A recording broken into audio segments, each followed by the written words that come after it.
Hey, shitheads. Welcome to episode 4, Shit Talk. We actually have a new gentleman here today, as you might see over in the corner. His name is Jeremiah. Hello.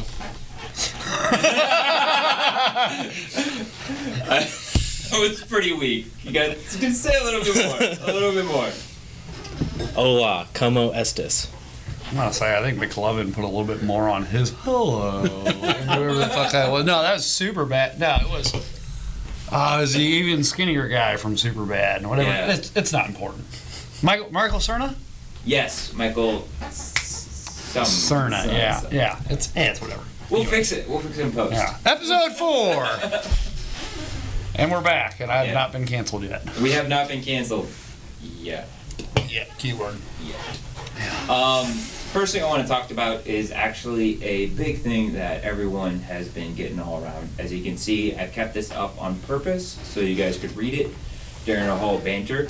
And honestly, I don't even know if it's true. I haven't fact checked it, but it's a story that I think is a good metaphor. Just because everything has been going on. Now, I take a very libertarian approach about masks and everything that's been going on.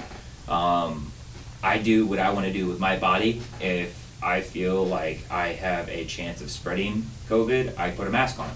If I understand that I've been isolating myself and doing everything, I keep that in mind and I don't wear a mask. It's my personal preference. And then the government comes in and says, you've had a hard year. Oh, here's $600. It's fucking crumbs. It's crumbs. Yeah, that's like going back to a couple episodes back where we were talking about how many small businesses have gone out or gone under or disappeared just because they couldn't keep up with everything that's fucking going on. Like, there's like a small local bar around here, like less than a mile away, that was selling ground beef out of their place just because they couldn't serve drinks to people just to stay afloat. Yeah. Yeah, it's fucking ridiculous. One of the funny things I'd seen on Facebook, it was like $600. Can't pay rent with that. You can buy a Glock 19. Follow me for more financial advice the rest of the year.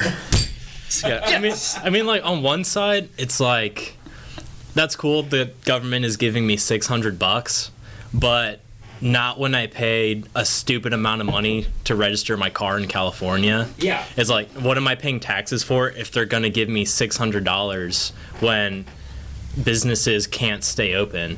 Yeah. Like, that's kind of a kick in the nuts. Yeah, that, or how about don't give me $600 and let me go to fucking work so I can make that in a week or less and then fucking make more the next week and the week after. That's another thing that blows my mind is that they're telling people they can't work. Like, hey, that's your business. You're not allowed to work. Suck it. Yeah. Here's $600. No, shut up. But shout out to Dave Portnoy if you guys have seen what he's been doing. Like, he's just been finding like a bunch of like small businesses and giving them like a bunch of money so that they can stay afloat, basically. Yeah, which Guy is super Fieri awesome. Is doing that. Oh, no shit. Yeah, like everyone hates him, and I'm not gonna lie. Fucking Flavor Town is a cheesy fucking catchphrase, but he's done more for small businesses than I've seen anyone. He ended up doing like $2.8 million. I have no idea, but there's another guy that has a stand-up, and it's like 5 or 6 minutes or something like that. And he defends Guy Fieri for like 5 or 6 minutes, and then there's like a 30-minute or a 30-second segment where he's like, he's like, hey, you know what? Fucking y'all are the same people that are hating on Nickelback. He's like, then you got like 2 million bros pissed off. That's how we got in this situation. He goes, now I know I look like a guy who defend Guy Fieri, but oh my god, I'll have to figure it out. We'll have to like put it like I'll link to it in the comments or some shit like that. It's really good. But yeah, Guy Fieri, El Fuego. Like back to the main point. Like, I mean, honestly, this is like a breakdown of what's going on. You have 174 billion that's getting just for us, but then you have like $1 trillion on this bill, but the rest of the world's getting 726 billion. Why not give that to the American people? That's our money. I feel like that's enough said, and that's just a mic drop right there. Or we can just fund the cartel instead. We could do that. We might be for all we fucking know. I mean, look at Fast and Furious. The Fast and Furious operation, where it was underneath Obama, where we actually ended up giving them fucking guns. Oh yeah, that's the one where we lost like a bunch of shit and everything like that. Like, oh, we're gonna go ahead and catch these guys, and then we fucked up. Trying to get that in there. Yeah. Get all up in there. Yeah, there we go. Let's see. Fucking Magnus. Yeah, Magnus is kind of hogging the space here. Yeah, my foot. Hey, Magnus, come over here.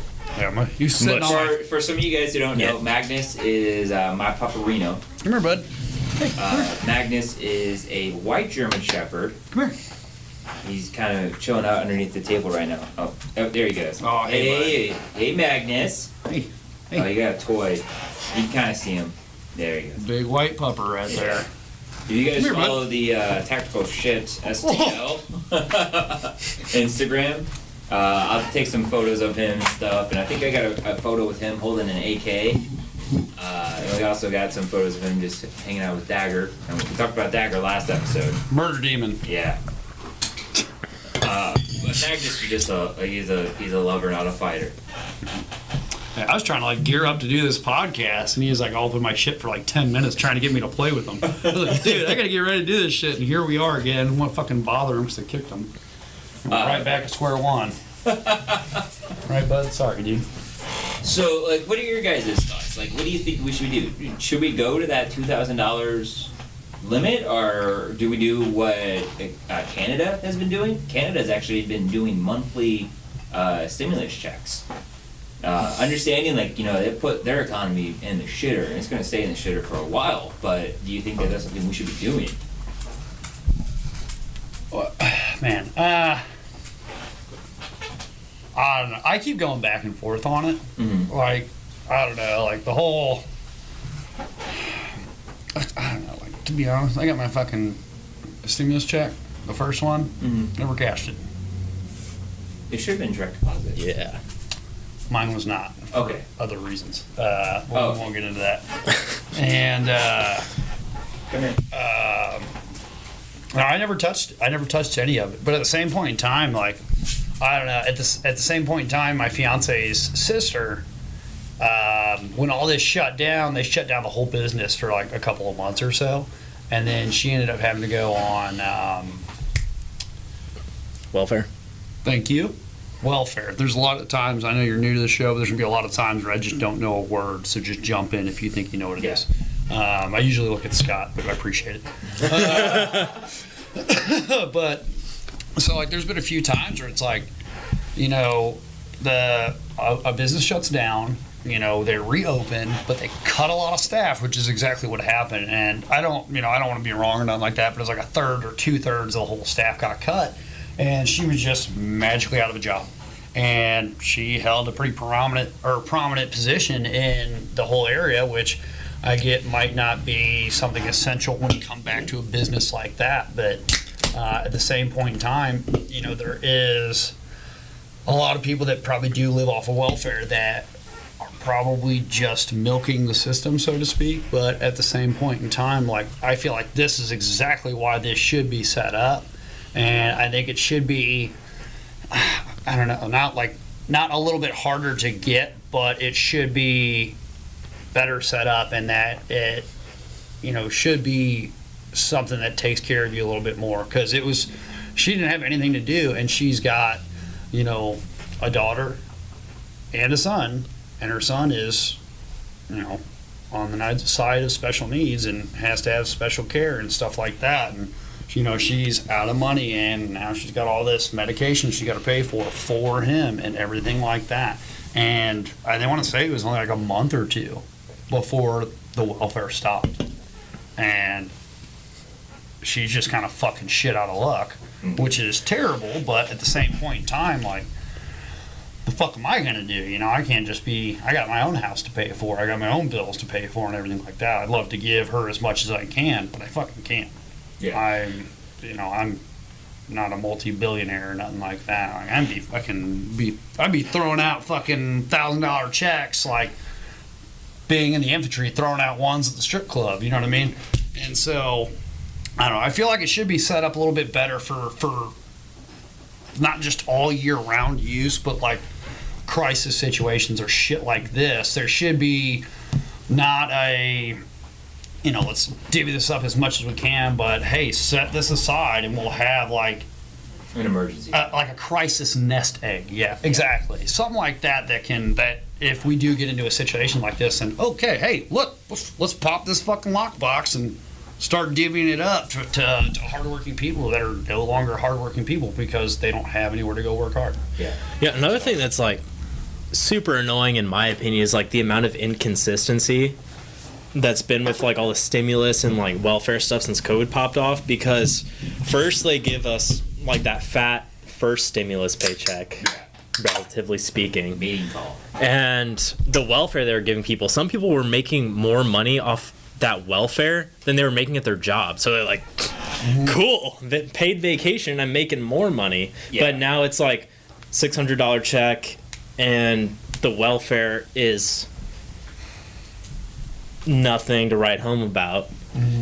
And so like the inconsistency in that and like the lack of planning that happened, because like they should have known from the get-go this is going to be a huge deal. It's not going to be over in 2 months. So like they should have thought it would have. Yeah, everyone knew. Yeah, and here we are. Yeah. But the inconsistency, lack of planning really shucks my corn, one would say. If there's anything I know about pandemics, you can expect when they're going to end. Ben, there's been nothing truer from your mouths ever. Oh god, I say a lot of random shit too. Yeah, that was spot on, man. That was spot on. That was a good one. You're welcome. That's what I'm here for. Yeah, I think I'm gonna have to chop that up later and be like, we're gonna start Gatorisms right here. Gatorisms clip number 1. I should have been there for Christmas, man. Busted out that juice. I was in the passenger seat of my own body that night. I got a little moonshine. God damn. It was not White lightning. I love it. To the main point, what you guys are talking about welfare, I actually completely have both personal experience and secondhand experience. For example, personal experience is that those who know me know that I have a really hard time falling asleep, and I like to stay busy because it helps me fall asleep if I wear myself out. So like I have a workout schedule, I have this as a job, and I also have a second job. So I spend the majority of my time up and about just fucking moving around. You can't consider masturbation a second job. It's not a second job. Just because it's on OnlyFans. Hey, OnlyFans is a real career, okay? How dare you? It's 2020.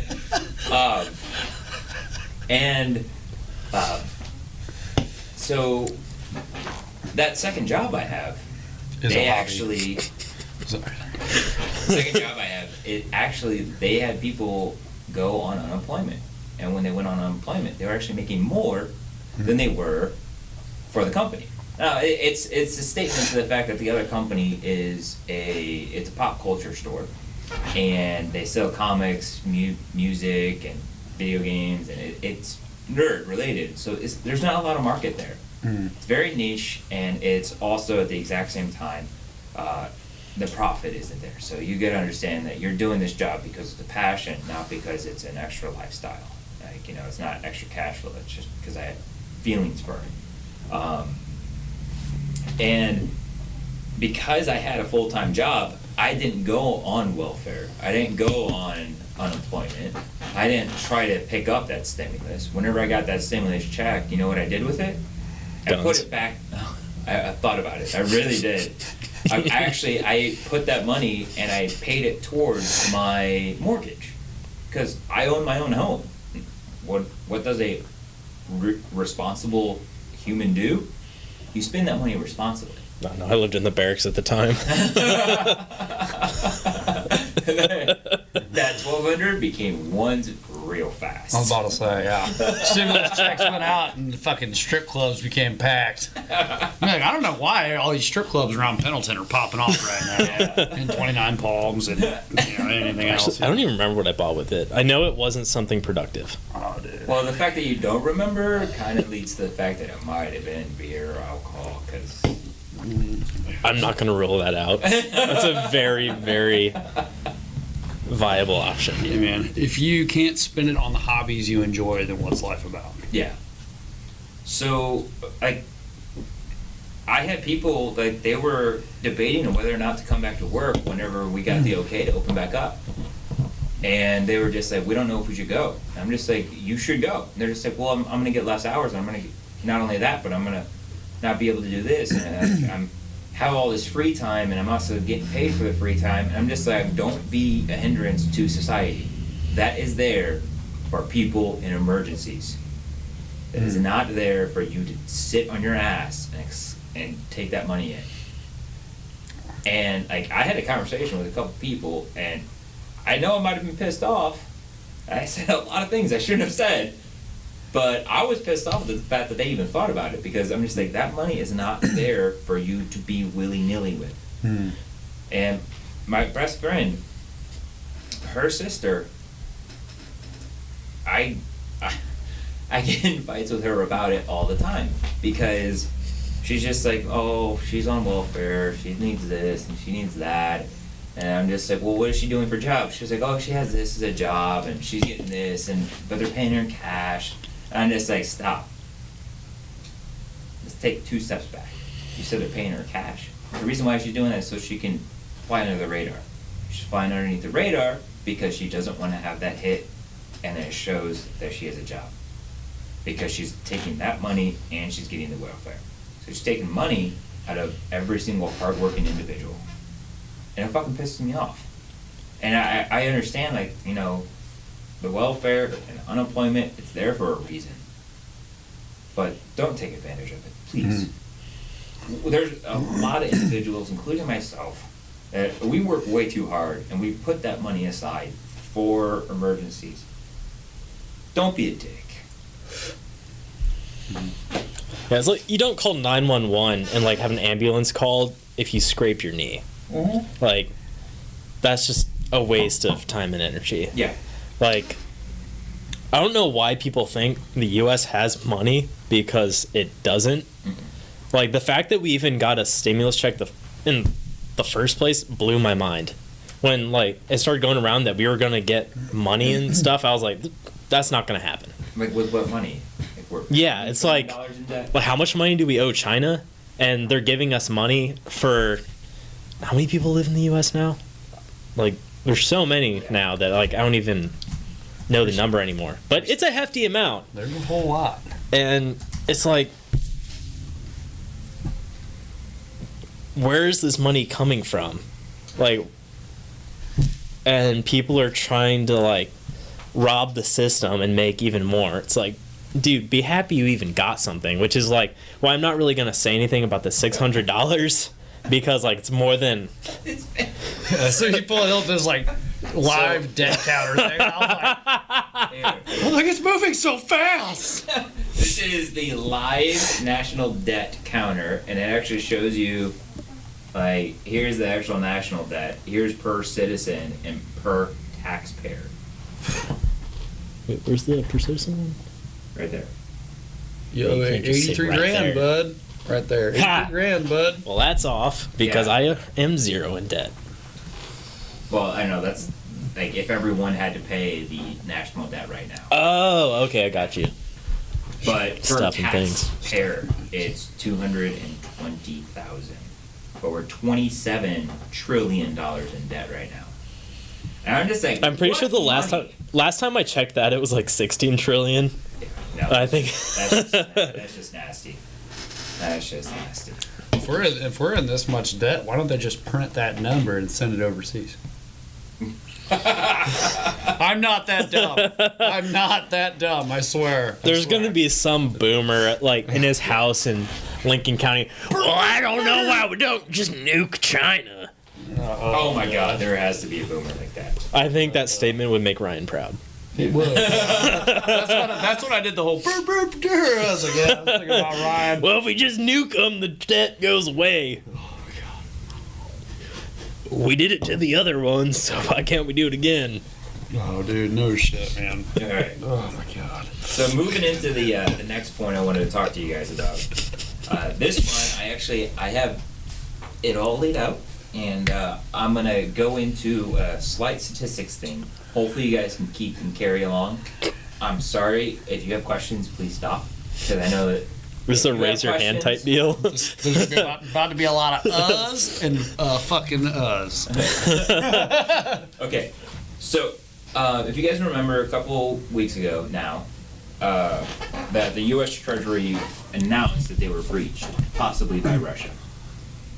Do you guys remember that? I remember talking to you about Okay. that. Yeah. The That's a big whole thing I fucking- want to talk to you guys about is that this all started with FireEye. Now, this is a tech company that is low level, but this is where it gets interesting. Whenever I started following this and I started looking into it, I started moving on up, and it said, where does it start and where does it end? And I found that the starting point is FireEye. Now, it was announced back in December 8th that it was attacked, the hackers, and there were strong possible ties that it was Russia. I went ahead, kind of said, there's probably like a 98% chance that it was Russia, but there's also a small percent chance that it was China. But I'm just going to say, okay, let's just look into it, say it's Russia. Then I started looking into it and followed it down the line, and it said that SolarWinds was attacked. Now, SolarWinds is actually a really big deal, because about 80% of the Forbes Fortune 500, so the top 500 companies in the world, use SolarWinds. SolarWinds was hit. Not only does that use, but the 5 branches of the United States military, NSA, the State Department, and the Office of the President of the United States all use SolarWinds. You want to know what else uses SolarWinds? Dominion voting. Imagine that. Get back on top. Are you okay? Yeah, man, I fucking got a mustache here ripped out by his can. God damn. And Dominion Winds ended up announcing, SolarWinds ended up announcing that they were attacked a couple days later after FireEye announced that they were attacked. However, when the FBI was asked, they actually said that this attack happened back in the spring of 2020. This all occurred and was kept under the table until after the election, because they didn't want it out that it was done, and it was underneath Trump's watch. And this is something that I think that is both Trump's fault and the actual State Department's fault for not allowing us to all this information. If there was a ability to be hacked, that should be numero uno in the news. Doesn't matter what the fuck's going on. If the United States Treasury is attacked, if the 5 branches of the United States is attacked, if the president's attacked, if anything inside our government is attacked, we should know about it. Mm-hmm. Now, if it happens to be like a big Fortune 500 company, it should be noted that, hey, you should go double check this because you might have stake or stock in it, and you want to be careful with it, or you want to do this or that. Make sure that you're moving your money around appropriately for the stock market. You should know about that. But it shouldn't be hidden for like 8 months and then come out saying, oh, we were attacked. No, that's just fucking bullshit. I got really upset with that whenever I started finding this out. Because I don't care what the FBI says. If there's an investigation, just say that there is an investigation. Don't go into it. I appreciate the fact if you say, yes, the FBI is investigating, but we've been investigating since the spring of 2020. We're now like 8 months down the road and you're still keeping this a secret? Yeah, it almost seems like a fucking. It sounds like a cover-up. It's very that coincidental. Yeah, One would it's say. too coincidental because you go through a list and you're just like, Dominion software was one of them, and then if the Dominion voting machine was attached to the internet, you had direct access to it. And there was multiple cases in Pennsylvania, multiple cases in Michigan, where they were attached to routers, and the routers had no VPN access, so it was just, you could just log in and get access to it. And there was direct tries where it shows that that server was getting pinged by China and Russia, and you're just like, they used a daisy chain. They went to the weakest part, which was FireEye, moved down to SolarWinds, got SolarWinds to get fake credentials, and then moved into Dominion and United States Treasury Department and the Office of the United States. No, we should have known about this. It sounds like some shit out of a fucking movie. Yeah. Like, Maybe this is just like the libertarian in me talking, but like stuff like that is stuff that needs to be spread out to the people of the United States, because the U.S. constitutionally is the people's country. Like, granted, you don't have to tell them every single detail, because there's stuff that people need to know and there's stuff that they don't. But I would very strongly say this is something that the United States citizens should know. But like, yeah, that's so whack. Like, it's so ridiculous that we heard about that so late with that big of an incident.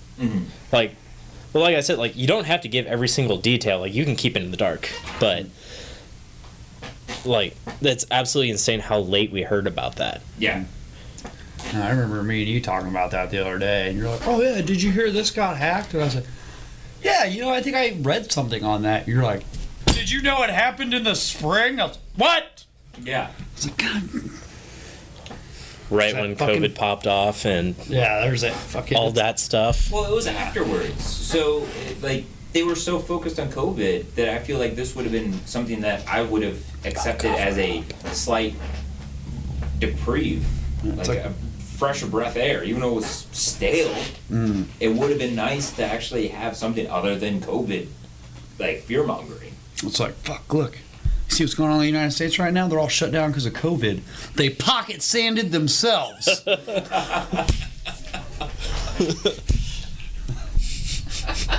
That's like when you're playing sand volleyball and you like jump too far forward and kick sand in your eyes. Like, oh no, I got sand in my eyes. Dude, you don't want to fucking be there when that happens.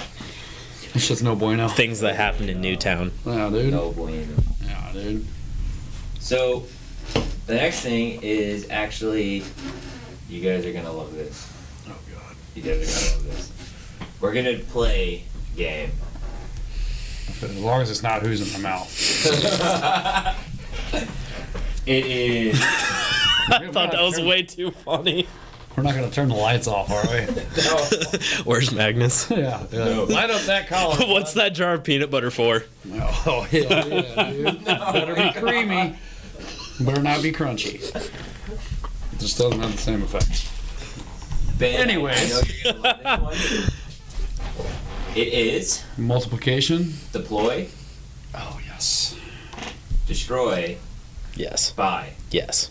So, I love all three of those things. So you're familiar with the game? What is Marry, it? kill. Yeah, fuck, Yes. marry, kill. So we play a game here in the shop where it's deploy with, destroy, or spend your own money, but you end up having to pick. It's 3 really bad fucking items, and you either have to deploy with it, you get to destroy it, or you have to spend your own money on it. Okay. So either way, it's still pretty fucked. But at least you get to break something that sucks ass. So, yeah, dude, fucking let's do this. We've had some good times in the shop playing this fucking game, especially like some of the busier days where like we have a bunch of dudes in the store and everything like that. We get the customers involved and everything. It's fucking phenomenal time, especially if you're one of the guys that's been around the shop for like a long time when the old buyer used to fucking buy stuff and it was terrible. Now that Alex is doing a vast majority of all the buying, it's been very limited. Now that we sell things other than Condor. Oh my god, yes. Dude, no shit. I'm sorry, guys. My Amazon actually timed out because I actually have a list here in my Amazon for this exact reason. Because we're gonna be playing it with Amazon AR parts. Oh, Oh man. oh god. Okay, where did it go? Let's do it. Oh fuck. Is it under browsing history? No. We don't want to look in there.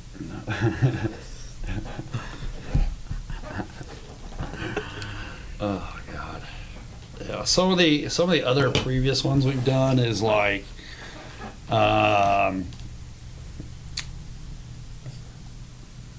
one of those old school like fucking vests that has like shotgun shells, a pistol holster, like a mag pouch or two. It's like all stuff. Like the Rhodesian chest rig type deals? Worse, way worse. Like, it's not quality enough that like Condor would shake its head at and be like, oh, I don't know about that.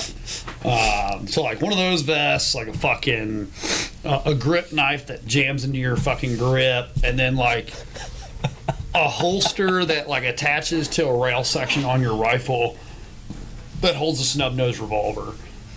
Dude, have you seen the meme? It's all trash. Have you seen the meme where it's like how to smuggle your knife into a school, and it's a knife inside of a vertical foregrip on an AR? All right, here we go. So these are 6 things that you would use in pretty much any bug out or his face. I love the term bug out because I never heard that until like 2 months ago, and it's just like the dumb stuff I've seen pertaining to that phrase is just very laughable. This whole list has got me fucking bugging out. Gee, that's the exact vest I was telling you about, dude. Oh, I got you. Yeah, terrible. Are those airsoft grip pods? You know $16. Yeah. Yes. Those are worse than military grade, which is one of the worst grades. Yeah. So this list gives me aneurysms. you know, having a walkie-talkie overseas is very important. So I knew I needed to add a walkie-talkie. I like how it says 3 to 14 years old. It's fucking blue and pink, which matches the rainbow knife blade that's right below it. This is. Can I quit? Can I quit the podcast? I don't want to. Come on, man. You gotta deploy with one. Does this come with crypto? And you gotta buy one. Oh God. Probably gonna buy what's cheapest because that'll hurt the least. So I gotta fucking. Man, you usually only get 3 options. Are we just gonna do 2, 2, and 2, or what? No. So you actually do get it. You get to pick 3 of the 6. Oh God. The deploy is gonna be really hard. Okay. So I'll get this out of the way just because I kind of already thought about it because I put it together. I would like to deploy with the 45 offsets just because I could have a primary mount. Okay, well, are we playing technicalities? You can. Okay, that's different. Yeah. As long as it's not like, well, I'm gonna take the knife and then I'm just gonna use the actual like standard knife. I would pick the 45s just because I know I'm gonna have like an actual optic, and the 45s are secondary. So I would deploy with the 45s. However, if I had to buy one, oh my god, man, that's tough. I might go with. What's the cheapest thing on here? I think the knife. I think it's yeah. Okay, I'll buy the knife. You'd buy the knife. I would buy the knife too. Yeah. Just because it might be like it's that situation with Dom Rosso. Stab a fool with a cheap knife because you're not going to get it back. I mean, you can stab somebody with a spoon and it'll really hurt. Yeah. Okay. But then break, I'm going to break the shit out of this. I'm going to break every single one. I never want to see a single customer walk in with these ever again. Ever. These are not useful in any situation. Stop buying. Dude, so I saw a meme once, and it was like the Senior Lance Corporal starter pack, and it was like grip pods, Ray-Bans, and what was the other thing? Red cut. Yeah, it was like it was like slicked back hair or something like that. Mm-hmm. And it is 100% accurate because I've never really seen anybody actually use those other than just setting their rifle down. Facts. I had, and the ones that we were issued are like minimum $100 more expensive than that, and I've broken every single one. Yeah, they're not quality pieces of equipment. I've got my choices. I know what I want. Okay. But you can set them down and they'll be fine. Yeah, they make great rest sorters. All right, stop there. Okay. If I had to buy one, I'd buy the knife because it's the cheapest. Also, if I ended up stabbing with somebody with it, it would be more embarrassing to them. Destroy, I would Destroy the vest. Yep. Destroy the fucking vest. Destroy the fucking vest. Destroy the fucking vest. I can't get that out enough. I would destroy that. Even though we have it on our website, it's absolute trash and you can't set it up. Go all the way to the top. I would deploy with the walkie-talkies because I give the other one to my best friend. Imagine the things you could do in porta shitters with those. Dude. That would be a great time. Dude, I'm telling you, like, I fucking give the other one to my buddy Wofford, so I'd have my best friend on comms on our own fucking blue and pink fucking walkie-talkies. Of course, we'd spray paint them. Why? Because you get fucking in trouble or yelled at for, well, we got a fucking blue and pink fucking walkie-talkie, but you're wearing white socks. Are you serious, devil? Exactly. Yeah, I'd buy the knife. I'd take the walkie-talkies just to give to a buddy so he could fuck around. And I would destroy the vest wholeheartedly. I'm sorry, Scott, I cannot deploy with $20 backup 45 iron sights. I don't give a shit if they're rated at 4.5 stars with 177 reviews. That is 177 wrong people, even though you fucking rated it probably 0, 1, 2, 3, 4, or 5. You still bought it, you suck. What is that? $130 less than the Knight's front sight post? Oh, yeah. Oh, God. Yeah. Yeah. Public service announcement, people. Do not buy your gun parts from Amazon or Wish. It's probably not quality. Please zero iron sights. There's a reason why we're doing this on Amazon, not on our website. Fun fact, though, I did get my Arasaka Scout mount on Amazon for $8. Thank you, AMX. I also almost had a buddy fucking sell him a fucking 13-inch Scar 308 barrel for like $200-300 till the dude realized what he had when my buddy got too eager. You fucked up, dude. Dude, that's what happened. So, Jeremiah, you gotta Yeah, dude. What's your pick, man? What's your pick? Come on, man. This is a. Well, I said I'd buy the knife. Okay. You still gotta, break and deploy. That's a lot of hot garbage. I don't know. I think I'd probably deploy with the iron sights, honestly. If I used them, I'm in a bad enough situation that it won't matter. I'm probably gonna die, and I've probably made my peace with that by then. Dude, you're better off using the busted ass Berettas that Marine Corps still fucking has and them fucking things. I don't know if I'd destroy the red dot or the vest. That's really hard. You gotta pick one. Actually, nope. I take back my statement about the iron sights. I would deploy with the 1698 grit pods just so I can set down my rifle without some first sergeant saying, "Why is your rifle on the deck, devil?" But I would destroy the red dot. God, that is awful. At least with the vest, I could put something in it. I can put dip, I can put protein bars and stuff in it to at least hold. Doesn't mean I'd use it, but yeah, I think I'd destroy the red dot, deploy with the grip pods, buy the knife. All right. I like it. I applaud you, Scott. This is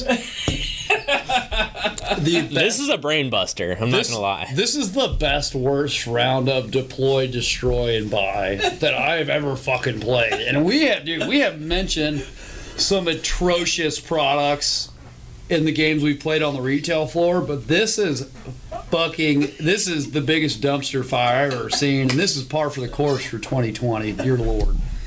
Yeah. Oh my God, dude, the fucking blue and pink walkie-talkies and the rainbow knife. You can have so much fun with those, though. $20 fucking iron sights. The exact vest I'm describing as you're pulling this shit up.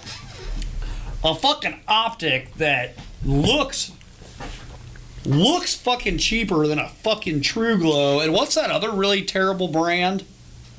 Oh my God, there's so many. There is. Dude, I almost sold True Glow to somebody earlier to put on the Grey Ghost slide. So True Glow iron sights are good. Yeah, I will give you that. Their optics are fucking Garbage. Oh my God. Hot, stinking garbage. Oh, man. I think I have an airsoft optic. I'd rather use than that. Dude, Yeah. Can we take a pause so I can take a couple Tylenol after that game? Dear Lord. Need some Motrin, some fucking water, and some socks. Just change your socks and drink some water. You'll be fine. Right, I'm fucking. All right, I'm gonna have to go out to the retail floor to get some socks. Actually, Zero those out on Thursday. well, there's a few other things I do want to get to. But if you do need to take a break, we can take a break, and I'll just cut. I'm good. All right. That was fucking hot garbage, though. I honestly, I tried to find, like, what is the word? You had a shit-eating grin the whole time you were putting that fucking list together, dude. Fuck you, man. Fuck you. How did you even find that combination of horrible items? I went to Amazon. Gun parts, least amount of reviews. Usually the complete opposite. I typed in AR. I went 4 stars and above, and then I went $100 and under. That made me want to shoot 5.45 out of my rifle. Yeah, which we have seen. We've seen it. Yep. Don't be that guy. Public service announcement. 5.45 is not the same as 5.56. Even though there's an equal amount of 5s, it does not work. And the last Hey, man. number's even. Hey, man, there's 2 5s and a point in there. I thought it was the same. If you bring it into our facility, you will get called an asshole by Ben. You will, and we will go off on you. I was like, hey, asshole. It's my ammo. Hey, asshole. Oh, man. All right. It's a good day to be manager. So, the next thing is more of like also a public service announcement. I ended up finding this guy because of some situations that we all are fairly aware of because of the ATF. Do you need some help here? It keeps. There we go. Okay. We can edit that out. Difficulties. So I probably fucking banged on the table a few times. I'm all fired up after that game. Man, I have to take a long way home to think about this. So, this is going to be a public service announcement. If you do have an issue with, a lot of people are starting to understand that the ATF went after 80%ers and the polymer 80s. They did knock on a few doors. From what I understand, only one has been confirmed so far. The others have not. This gentleman here had a very well put together article. And as the ATF comes a knocking, only surrender your 80% frame or receiver under protest. What he's stating is the fact that the guys that are actually out there right now collecting it, they're actually giving you a form to sign. The form that you are willing to sign is what they're saying is the 340023.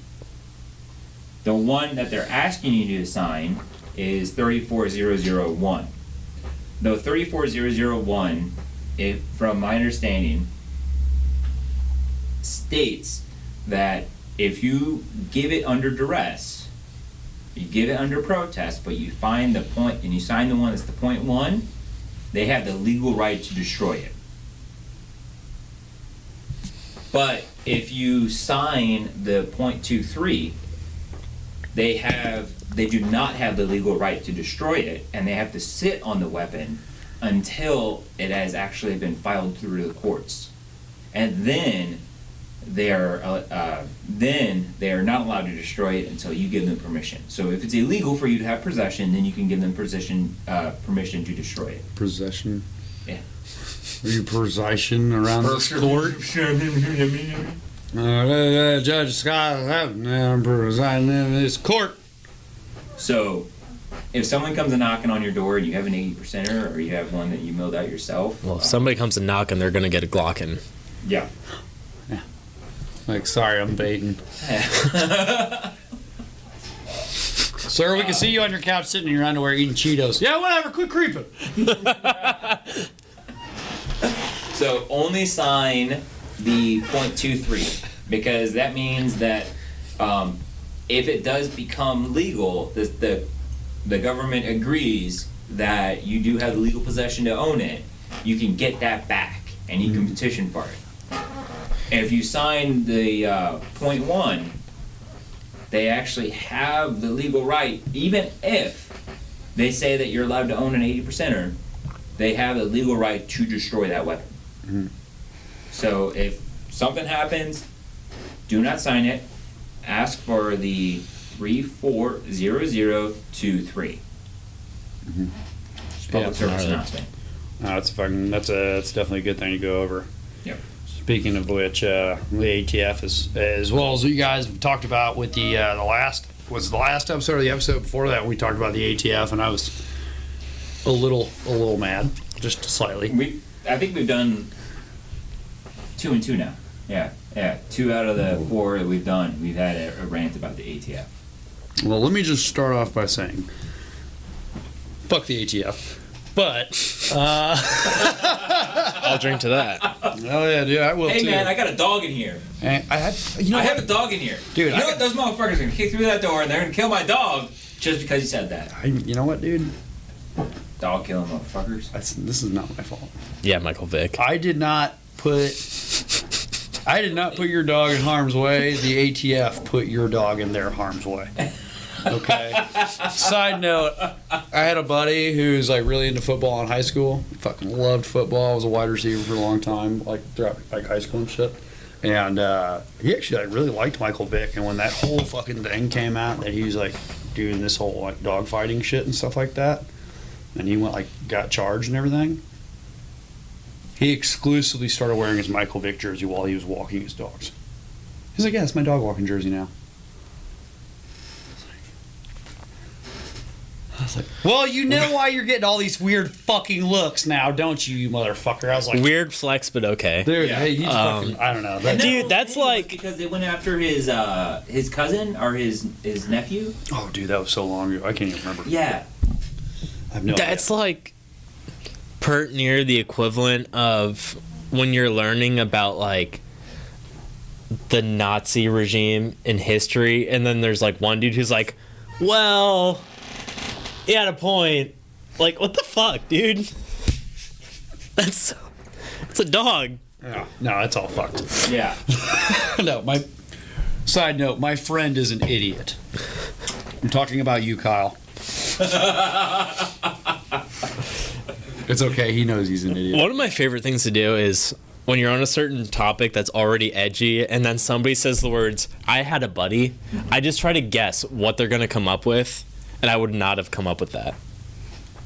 You're welcome. That's what I bring to this show. Yeah. And I appreciate that. I like to think of myself as a wild card. Man, I don't even know what I'm going to say sometimes. It just fucking happens. So the next thing we're going to be going over is actually an unofficial official sponsor.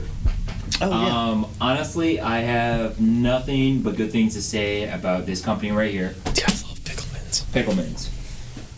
Honestly, he came in, the owner. I'm sorry if I don't remember your name. Actually, you know what? I think I got your business card. I can restart this whole segment. Just cut. Isn't it Doug?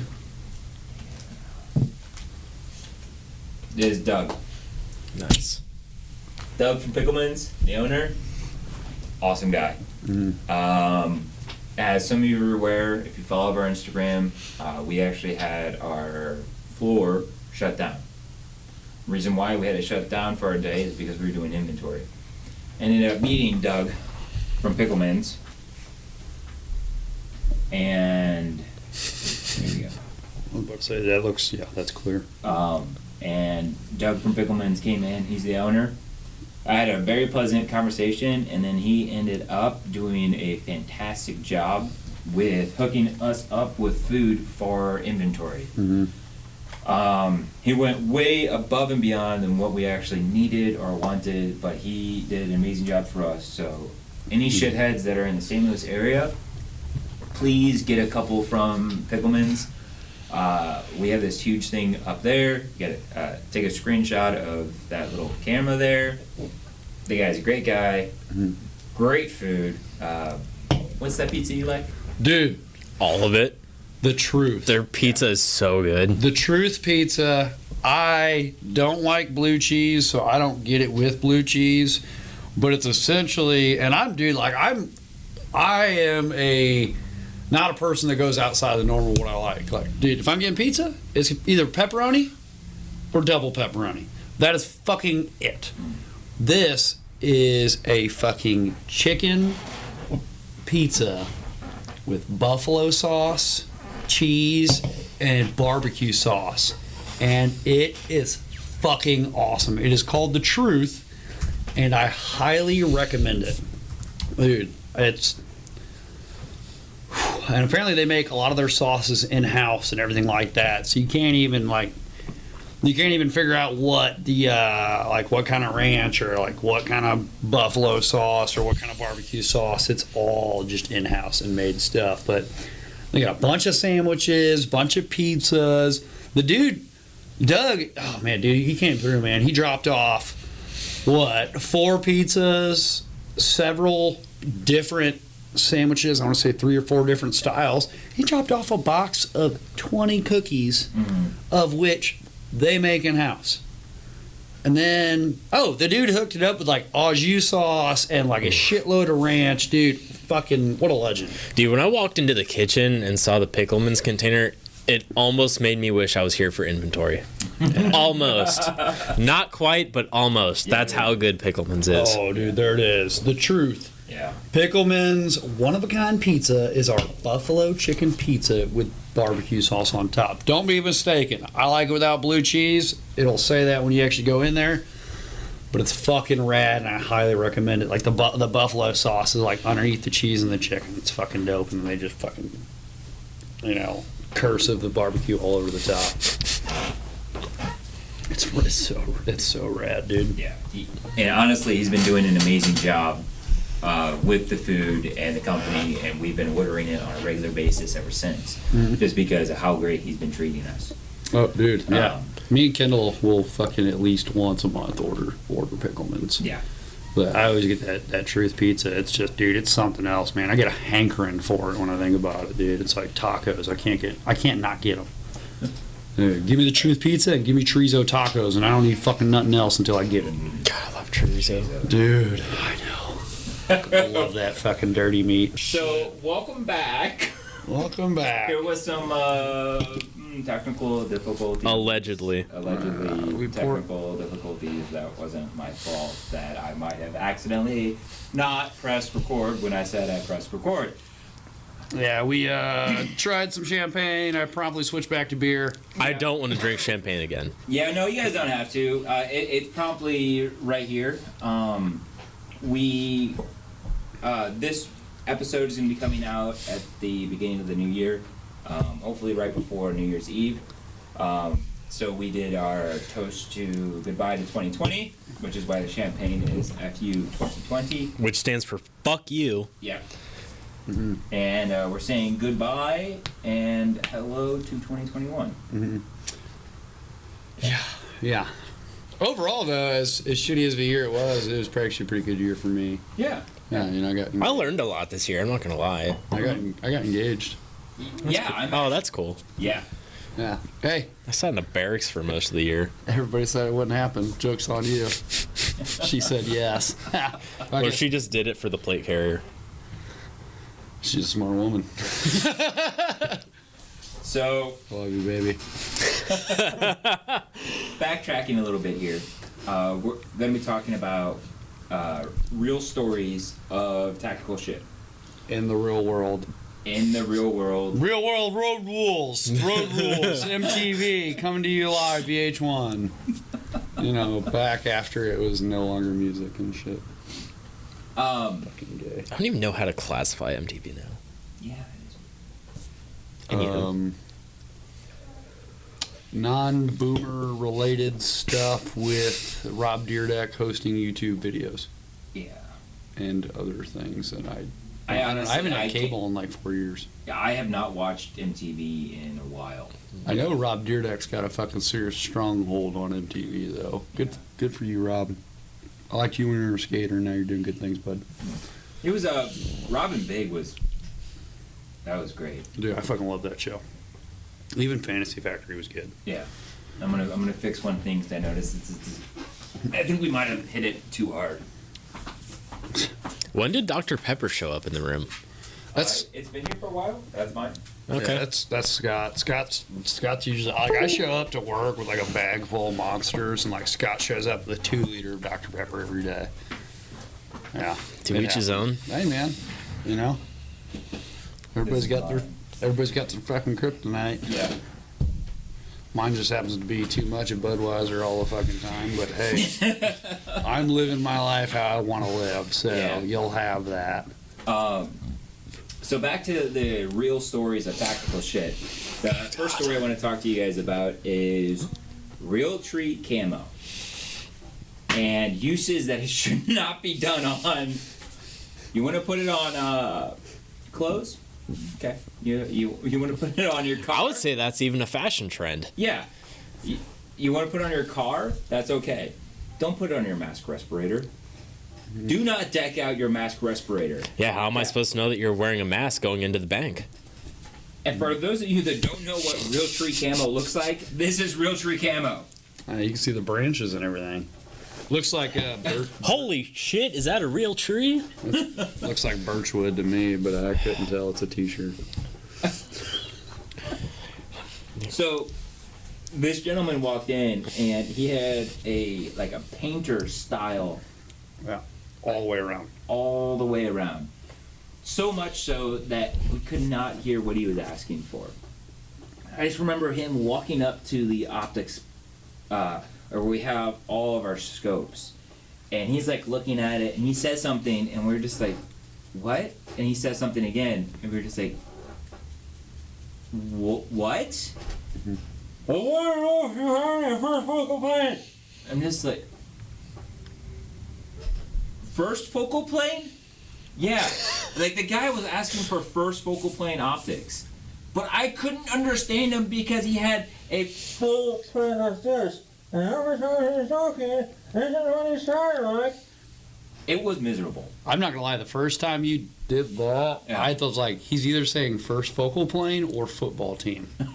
I was thinking I was like, first focal plane makes more sense. I was thinking the first plane hit the towers. First. That is true. I mean, like Dude, that happened 10 years ago. Oh, I guess we don't know what the guy was saying. 19 years ago, I guess, actually. God, I'm old. Yeah. Jesus fuck. Yeah, it's gonna be 20 years next year. No, it's gonna be. Stop Yeah, saying 20 Yeah, it's 2001. Yeah. Yeah. Holy shit. What? Next, you're gonna say 2001 babies are gonna be in the military, and I'm probably gonna sit in the corner and cry. No, they're already in the military. God damn it. That's what, dude. I'd seen somebody's driver's license the other day. I was like, Yeah, it makes you feel old. dude. I was like, oh my god. I was like, you're a permit driver now. I was like, what year were you born?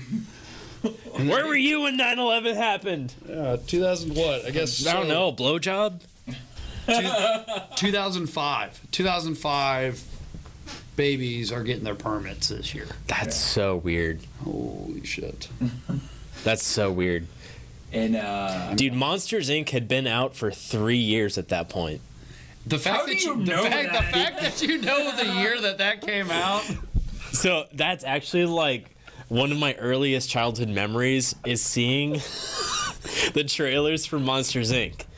And like the only part I remember is only in theaters 2002. Oh my god, dude. That's like one of your earliest childhood memories. That and being in my basement for 9/11. okay. One of my earliest childhood memories is like renting a fucking tape from like Blockbuster. Blockbuster and Hollywood Video, and just being completely pissed off that I brought the damn thing home, put it in the TV VCR combo, The combo. and I'm like, dude, hell yeah, let's watch this bitch. And you have to rewind it. And I had to goddamn rewind it. Dude, that's common courtesy. You return it to Blockbuster, you rewind it. Be kind of rewind. I've seen that movie. Like That was actually a really good movie. like that, libraries. I had You should have your library card revoked if you return a VHS unrewinded. Yeah, it's a dick move. Yeah. We're getting way off topic here. So, Going back to masks. going back to masks. I don't care if you wear a mask. You have your own right to wear a mask. I don't care.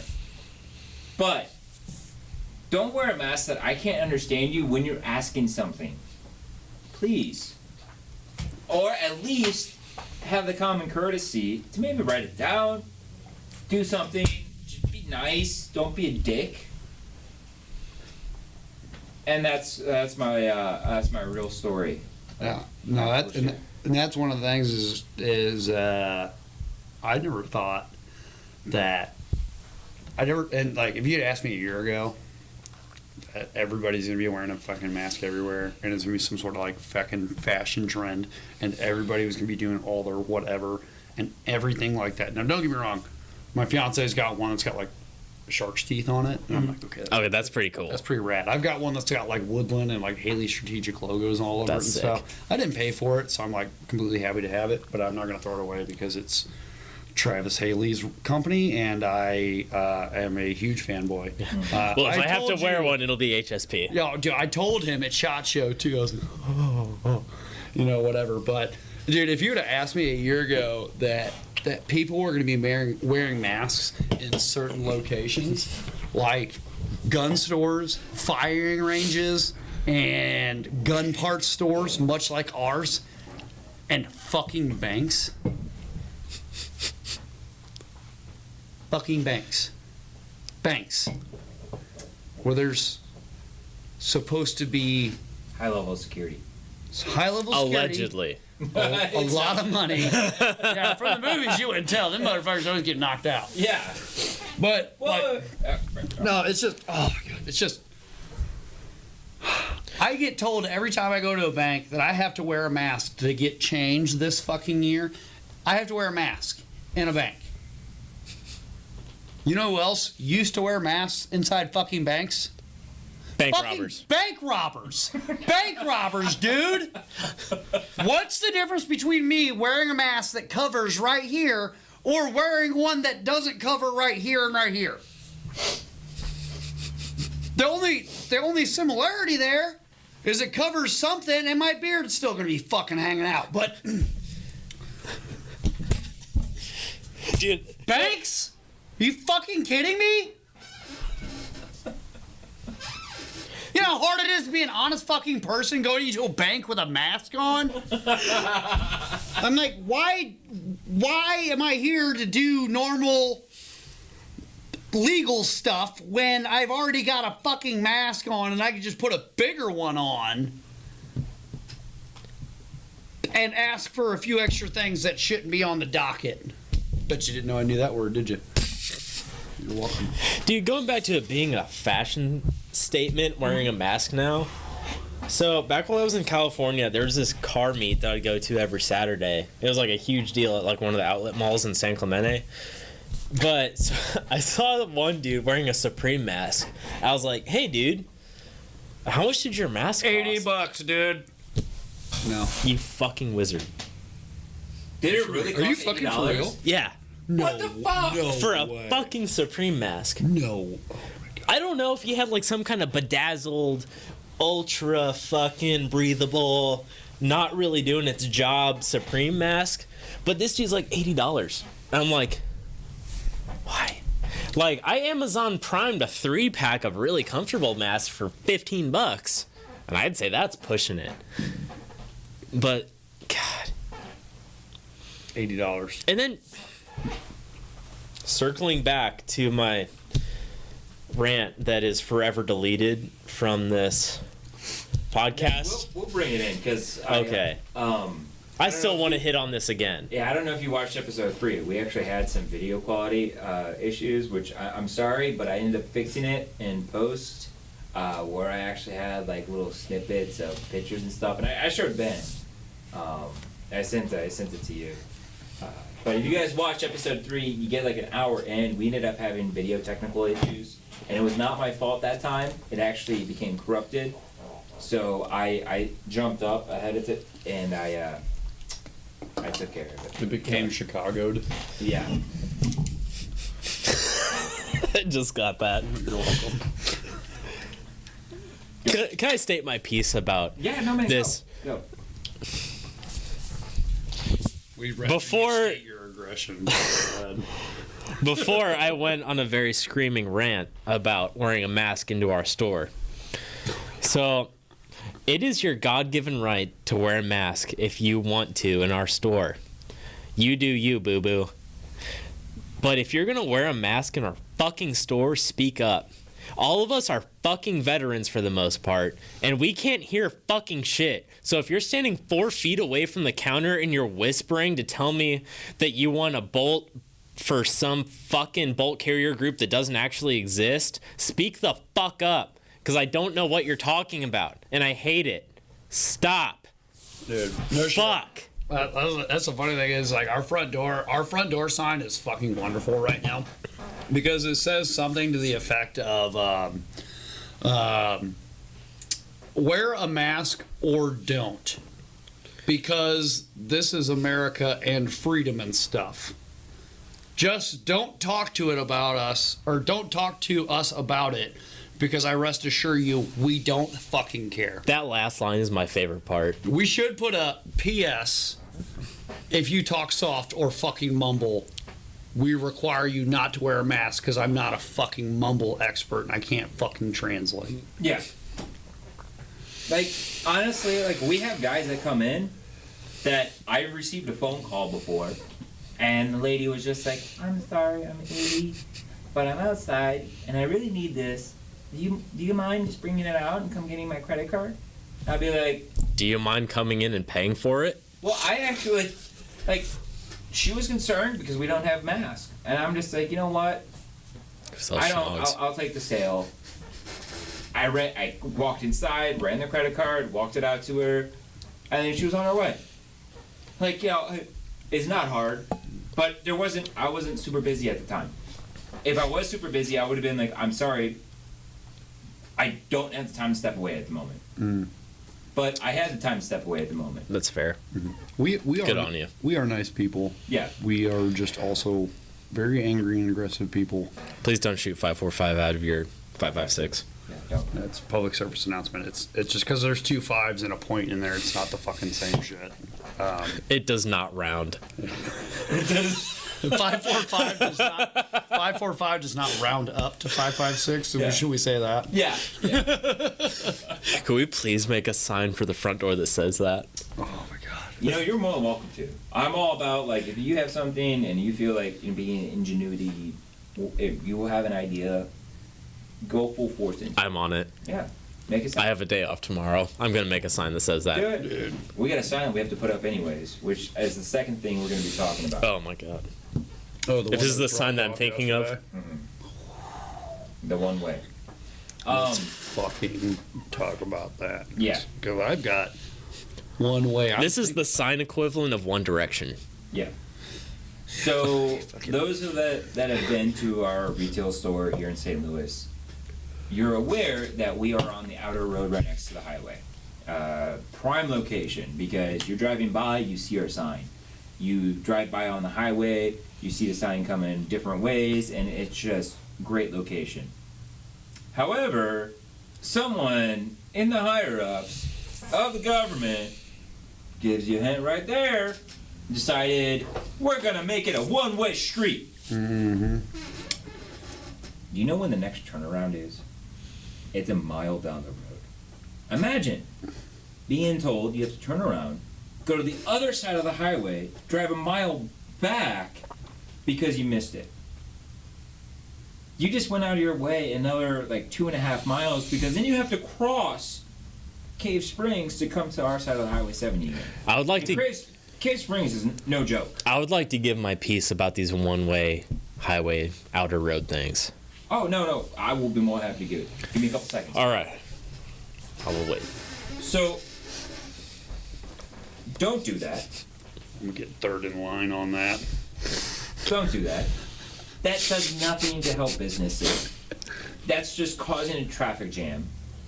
Open up both lanes, going both ways. Because that's going to entice people to go to that business. We have tons of car dealerships along this stretch. Not only that, farther down the road, we have Academy Sports, Outback Steakhouse. Pappy's just opened a barbecue place right next door to them. There's also a new barbecue place closer in between us and that strip mall. Sorry, continue. No, it's okay. Sorry, I really like Pappy's. There's Third World Barbecue is Brewing. just amazing. There's a boat shop where you actually buy a boat. I didn't know there was a place, but there is. No, that boat place. Mhm. They sell boats. Those boats So- float. We have all these businesses that you're limiting the traffic to, or you're making it to where the people can't get to it. And I honestly, I don't understand the thought process behind it. So, if there is someone that has a better understanding, or has the person decided that that was their idea, let them reach out to us. We'll be more than happy to set them straight by cursing at them a lot. But if it's me, I will be more than happy to set them straight without cursing at them a lot, unless they start being a dick, and then I will start cursing at them a lot. Yeah, if you just want to get straight to the cursing, just show up to the Tactical Shit retail store and ask for the manager. Yeah. I got you. Ben will be right on top of that. PSA, if you ask to speak to our manager, you are not going to win. Yeah. You're better off asking for me, the assistant manager, because at least I'm polite. I'm politer than Ben, I should say. It's been a long year, okay? I've had my run-ins with people, but they are not as bad as when Ben has the run-ins with people. So, Side note, don't be a dickhead to me. Because I know you're mad, and I know you're pissed off, and you have a reason to be mad. I enjoy being mad, I also enjoy being an asshole, and I also enjoy being a dickhead. And I thrive. And it's a lot of fun, and I kind of get off on cursing. Especially at people. So. And if you don't believe me, honestly, he has the... Just come in with a rifle that you shot 5.45 out of. You will learn real quick. He has a repertoire of his ability to use the F word in context and out of context should be the entire documentary of the history of curse words. It's honestly more of a portfolio. I'm Yeah. proud. It's very elaborate. I'm pretty proud of it. Yeah. I'm pretty diverse and So- cultured. All right, on to my rant. So here I am, just got out of the Marine Corps. I moved back to good old O'Fallon, Missouri. I'm driving westbound on I-70. Here I am. Oh, there's a sign that says O'Fallon, Highway K. I'll just hit the next one because I know it's there and it's right at Highway K. I drive past Highway K.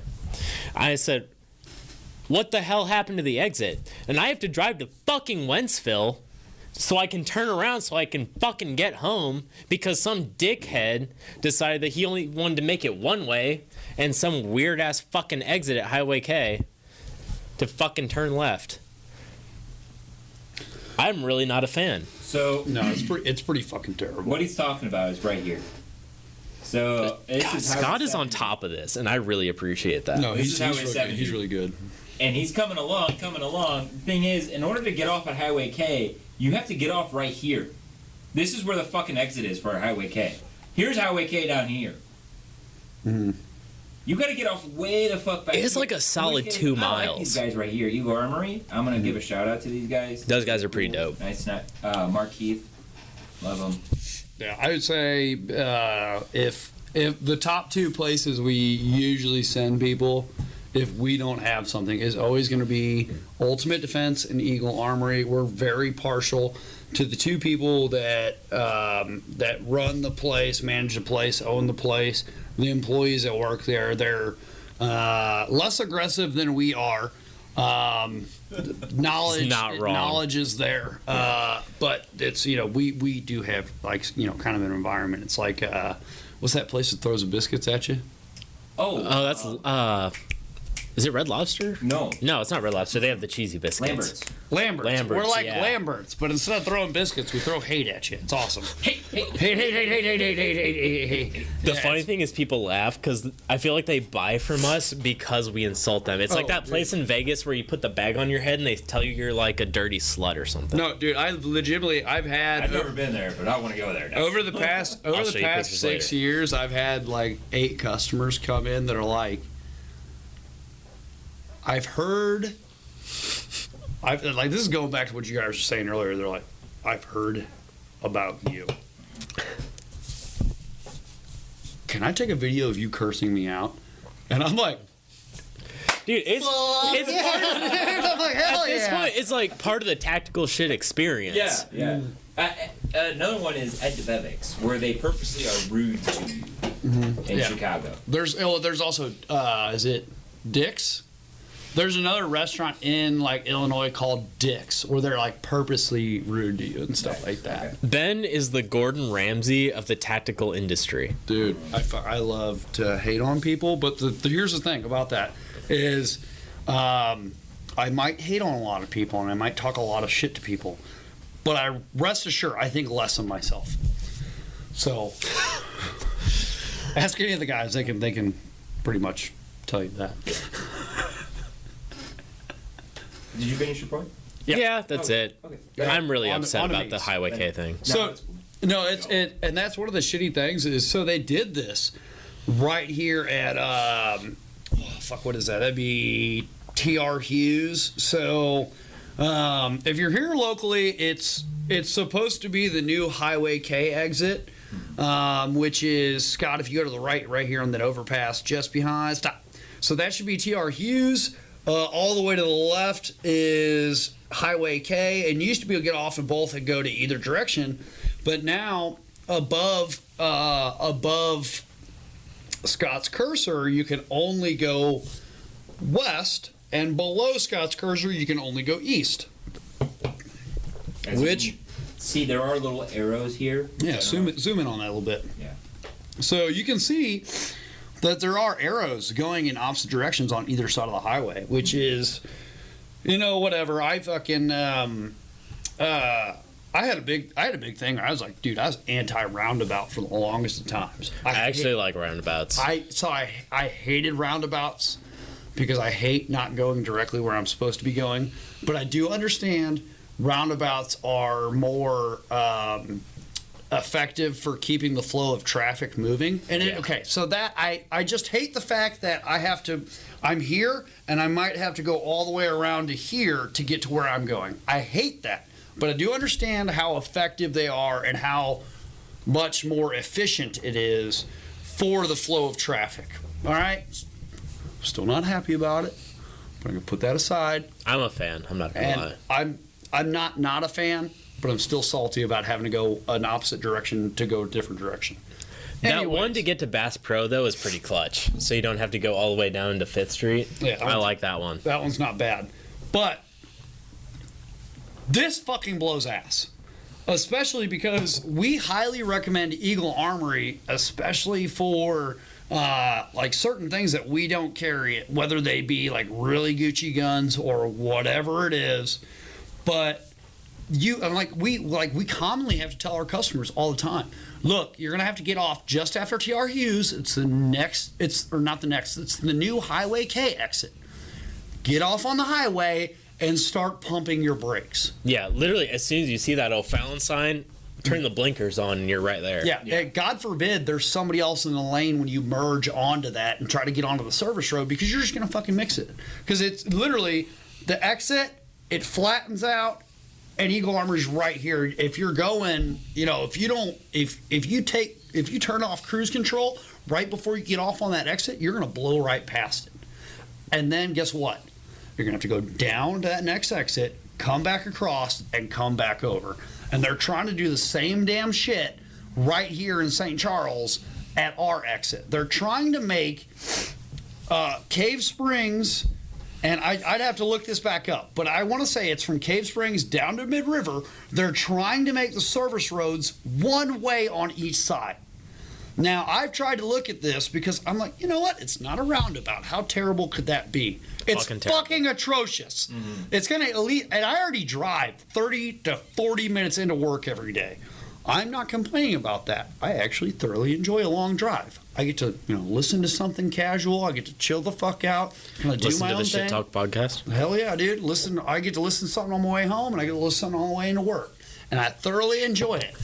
But I am not going to be happy about an extra 5 to 15 minutes on my drive because I know I'm going to have to get off on either the exit earlier or later and have to backtrack in some sort of fucking direction. Yeah. No.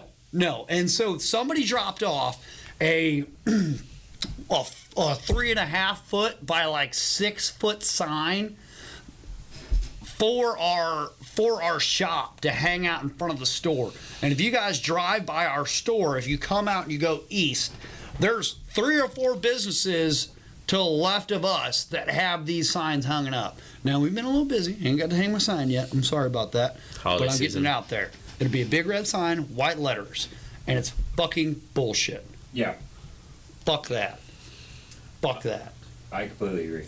Yeah. No, it's a shame because it's going to drive the business down because you're limiting the traffic, and we're on the not busy side of the street. So having it to be both ways really opens up our ability to get.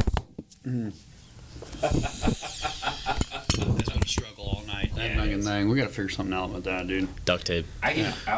I'll see if Duct we can tape. buy one. Well, dude, we can even just like run a zip. We can tie take one of those from the fucking bottom. O-light magnets and use that. Yeah. You know what? We go get some 550 paracord. I've got a shitload of it.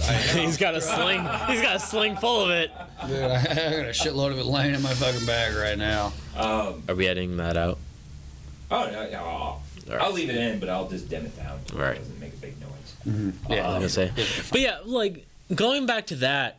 So let's say you're going westbound, and you drive past our store, because anybody who's new that comes in say almost the exact same thing. Oh, we saw your sign and we thought it was fucking hilarious, and they come in, but nobody is gonna drive to fucking Mid Rivers, turn around, get up back on 70 eastbound to fucking Cave Springs, and then come back. So they add a fucking what, like maybe 2 extra miles, 2 or 3 miles to their journey, so they can come look in our store. That's not gonna happen. Like, that's such a major inconvenience. Yeah. So here we are. This is not an exit. This is just a crossway to get to 370.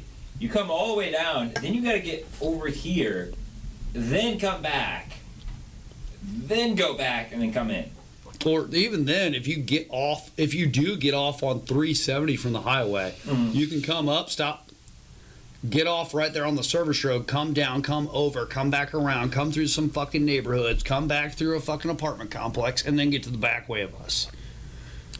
Or they can just leave the road the fucking same, drive, get off at Cave Springs, and then come say hi and buy some cool stuff. Yeah. Dude, honestly, it would be easier for me to veer off the highway and take my chances going through the ditch and hope that this ditch is in a fast enough incline and I'm going fast enough to clear the fence I would to get into our parking lot, and I'm going to go fucking 03 or 01 Dukes of Hazzard. Sorry, I had Dale Earnhardt on the mind. 01 Dukes of Hazzard. raise hail, Pursdale. Raise hell, praise Dale, dude. Dude, I would rather play Human Frogger across 70 than do this ridiculous fucking thing that they're trying to pull. Dude. No, it's bad news for our company, and It's we gonna- need to stop it. It's gonna kill small businesses. It's gonna, and like that's such a shitty thing. I've been with the company for 6 years now, and I've seen it since it was at its absolute smallest, and I've been here for every step of the way of the company growing. And this location has done so much for us as far as being in the community's eye, so to speak, right? And oh, excuse me, got a little Budweiser sneaking out. And this location has done so much for us, solely for the fact that, you know, like Jeremiah was saying, hey, we saw your sign on the highway, and you know, I've been driving by it for years, and you know, I finally stopped in, and we've been getting that. And we've been getting that. What? Like twist. That. Yeah. That didn't stay as well No, no, no, because it like- catches on this. Put it like to where it's facing you, the little 20s, yeah, like that. Oh, I got you. And then come around. But then keep going. Magic of editing. I'll hold my fucking. I think we're good there. Here, I'll just put this on top of it so it doesn't move. There you go. That's fucking genius right there, dude. Jeremiah This fucking coming in. 5 PBRs and a little tiny sip of fuck you champagne make my brain work. You know what, dude? I heard Jeremiah was a bullfrog. Anyways, I'm not wrong. What a majestic creature. Oh yeah. So, you know, we've heard it for 4 years. People saying, you know, I've driven by every day. I've seen the sign, and today's the final day that we've come in. And it's been 4 years. 4 years, and I'm still hearing this. It's 4 years in October, which is now December. So over 4 years. We've been in this location for over 4 years, and we were down on Main Street in Old St. Charles for many years before that. And in Main Street in Old St. Charles, we weren't allowed to actually hang a sign that said tactical shit. And that's because it was historic Main Street. God forbid, and you guys can see right over Scott's left shoulder, that goat sign, right? Do you know how much fucking paperwork it goes into putting a screw into a damn wall on something that's considered historic Main Street? You mean blown out cobblestones? I see 3 and 4X women wearing cheetah yoga pants that remind me of the condition of the buildings on Main Street in Old St. Charles. And I gotta put a fucking 50-page essay in to the board of whatever for them to approve the fact that I want to put a screw into a wall to hang a goat photo. Thank God we are in this location, because this location is right off the highway. We have very good access. We are very well seen. We have a billboard with our name on it. You know, St. Peter's wasn't cool with us just completely spelling it out. So we accommodated. We changed the I to a bullet and fucking threw a bunch of other shit out, which, you know what, I get it. Can't have a curse word and a company name off of a billboard, but at the end of the day... But people get it. But, yeah, at the end of the day, this location itself has done so much for the growth of business and how we've been doing in the last 4 years that this fucking street sign bill would destroy not only us but a lot of other people. Yeah. Just because you have to backtrack so far. Literally, it's what? From inside our retail store to the overpass is 600 yards. We've range finded it. Look, there's the, you can barely see it right there, but that is 600 yards to the overpass. Now, that's great. That is not that far away. But when you possibly have to put people, and now if it was, best case scenario, you get off on that overpass and the street goes the direction of tactical shit. That'd be pretty cool. But at the end of the day, I'm either going to have to go, like I said, back to the back parking lot, cut through an apartment complex, cut through a fucking industrial street, cut through another side road, cut onto a different highway, backtrack to our regular highway. That is literally I could, if the wind was good, I could flick a cigarette from our front door to the highway. Like, good wind calling, I could land that. Mm-hmm. Yeah, dude, if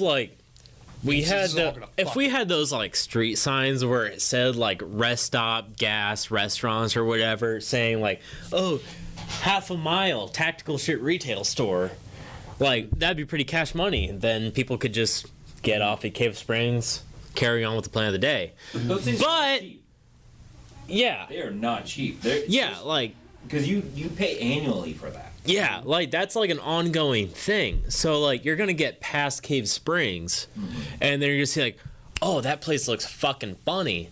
I want to go check that out. Who has the balls to make their name tactical shit? Mm-hmm. And then I got to keep driving probably down to Mid Rivers or something stupid. Turn around, get back on 70, get off of Cave Springs, and then I can go there. Yeah, and then by that time I've wasted so much gas I probably can't afford to buy anything there. Not even the Liberal Tears gun lube. Yeah, you get off on an exit that's 600 yards away from our overpass to our store, and your fucking GPS still says 2.5 fucking miles. Fuck you. At the exit, please turn right. It's ridiculous. Why mess with the natural order of things? It's unnecessary. Oh shit. Yeah, I was gonna say, pull that up on screen and show everybody real quick. Scott's about to show you how close this actually is to the highway. It's ridiculous. If you've never been, it's literally just a sea hair short of the highway. Yeah, no, you could. You can curse. Yeah, that's fine. Yeah. Yes, it's a phrase. Yeah, I mean, yeah. Shorthand. It's an abbreves. Yeah. That's Still a my- little bit institutionalized. I'm working on it. But literally the highway, and yeah, pull this up real quick. So I'm gonna move forward just one more. Yeah, you're good.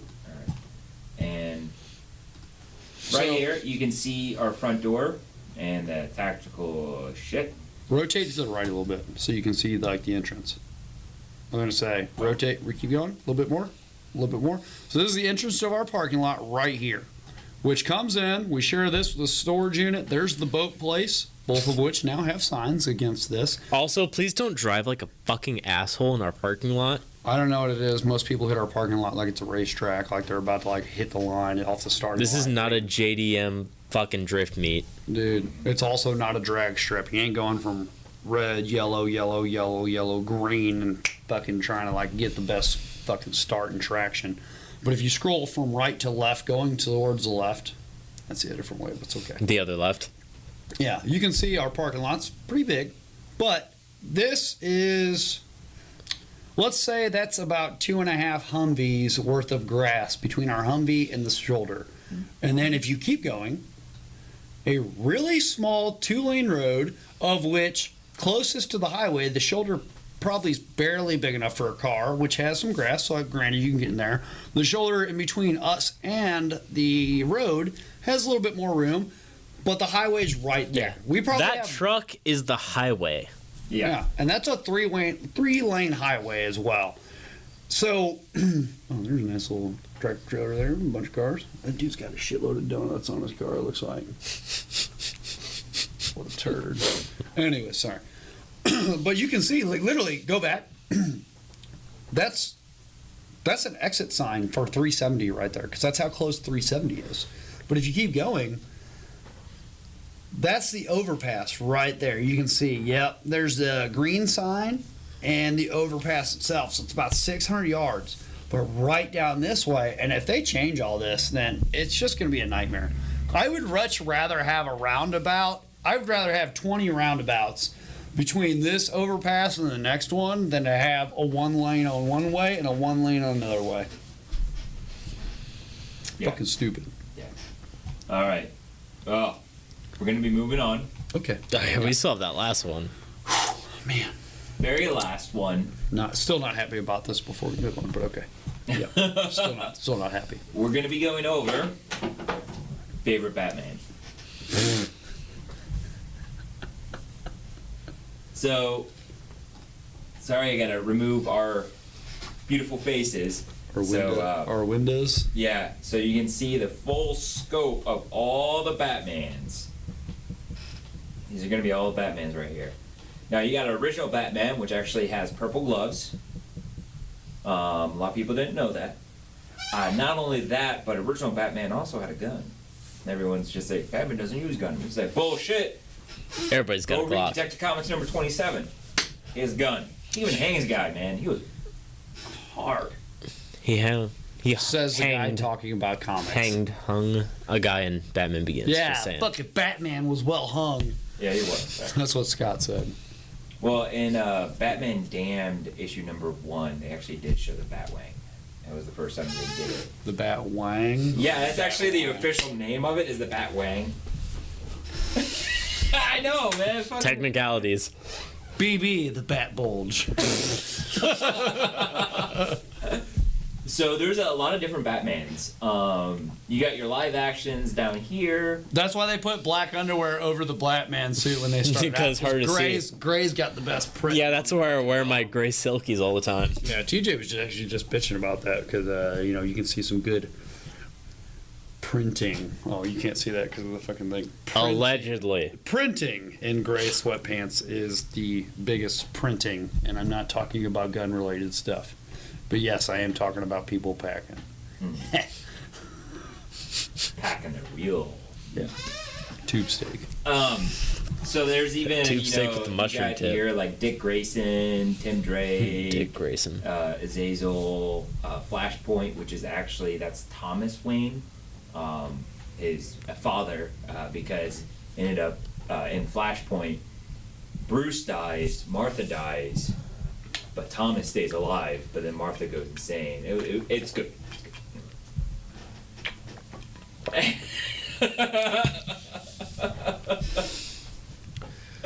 Yeah. The Batman universe is so funky. Yeah. Like, the amount of differences in timelines and overlap and who does what and what does who, like, blows my mind. But Batman's cool, So I tolerate it. I'm an average person. I am 5'9", and a lot of times when Scott gets into stuff like this, what he's talking about is about 5'10". And I'm 5'10", so it hits me. It rounds. Well, if you were me, it would be 5'11", so fuck you.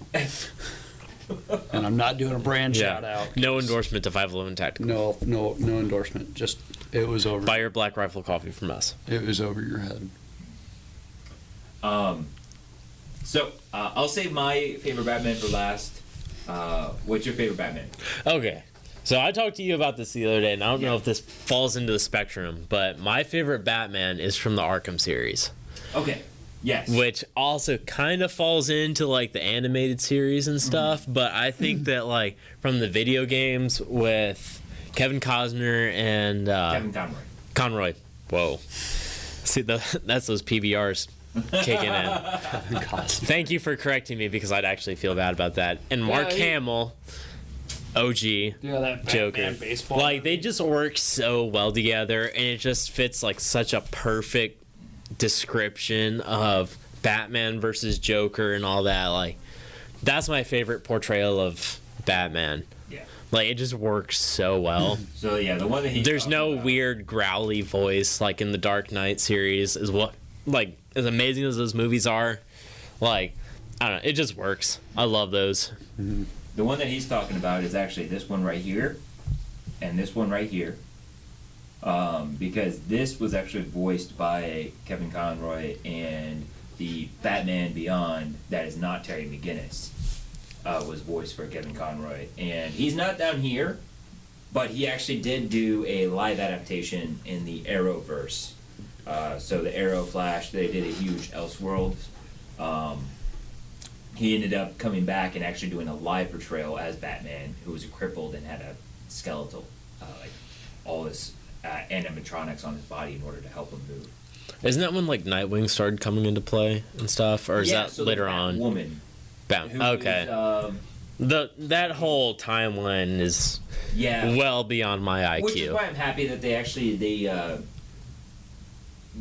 due to that crossover event, that actually all those universes became one. Oh, okay. Professor Google knows all. Yeah. I don't know. Oh, sorry, what? I was like, man, I gotta fucking figure something out to do for a couple minutes, I guess. So, he did those. Kevin Conroy, amazing job. Not Costner. Not Costner. Pardon me on the lack of names. So, I got a couple different things to say. I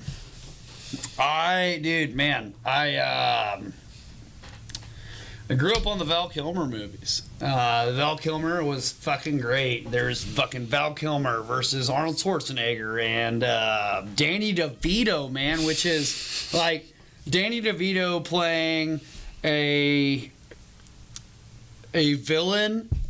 If he was just a normal, regular person, it's exactly what I'd imagine, and It's Always Sunny in Philadelphia. So as an older adult, I have a vast appreciation for that.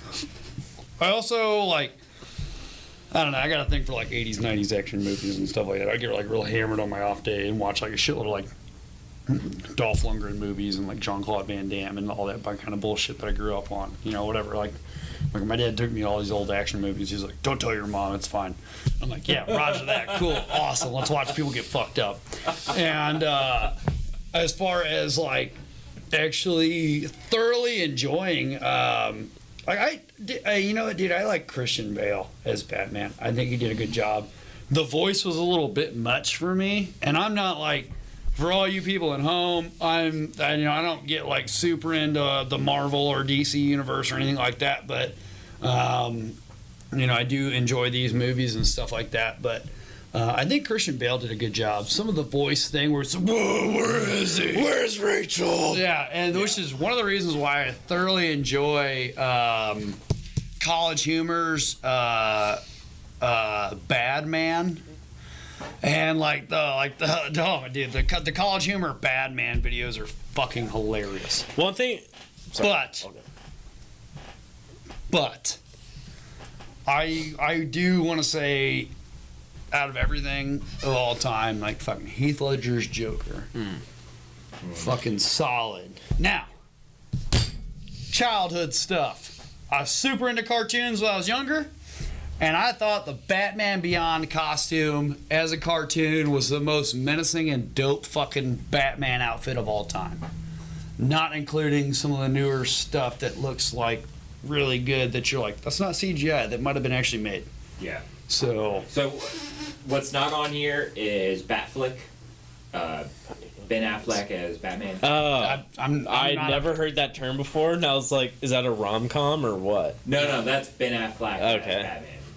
So I've never seen any of the Ben Affleck. Well, I'm Christian the Bale ears. and nothing past. The ears are too short. It creeps me out.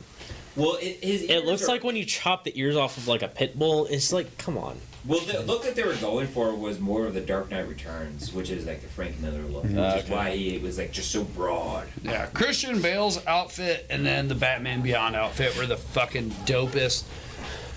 You know, like it is, I guess, for a novelty action movie or whatever. And I don't want to say novelty, whatever you would consider it. Scott, go ahead and say your phrase. Whatever you consider that. No, honestly, like it's just badass. Okay. So one thing I would say about like the Dark Knight trilogy that I really love is that was such a different take on Batman that it was like ultra realistic as far as they could go, and Christian Bale did that so well. Yeah, Like that's one thing I love about that is like and not just how well everything in that movie was done by all the actors. Like Heath Ledger, R.I.P. Like Christian Bale just did an outstanding job. Like it was amazing. for Dale. He went right into the wall. He didn't care how fast he was going. He fucking went there, man. Yeah, like Sending it for Dale. Yeah. the Dark Knight trilogy was just done so well, and that's why I love it so much. But as far as like I was saying earlier, like favorite like Batman appearance or portrayal was the Arkham series. Well, and what's that? Man, it's fucking. You know, we worked a lot of hours these last couple of weeks, but oh my god, what's the dude from Taken? Liam Neeson. Yeah. Liam Neeson. He did Liam in Neeson's. that first Christian Bale movie. He did. Ra's al Ghul. Yeah. He did a really good job of being like a teacher and then turning into a villain at the end of the movie. And I don't know. I just kind of liked the way that flipped. Yeah. I didn't say Ra's al Ghul. I said the way that it actually should be pronounced. So if someone comes in, tries to correct me. Okay.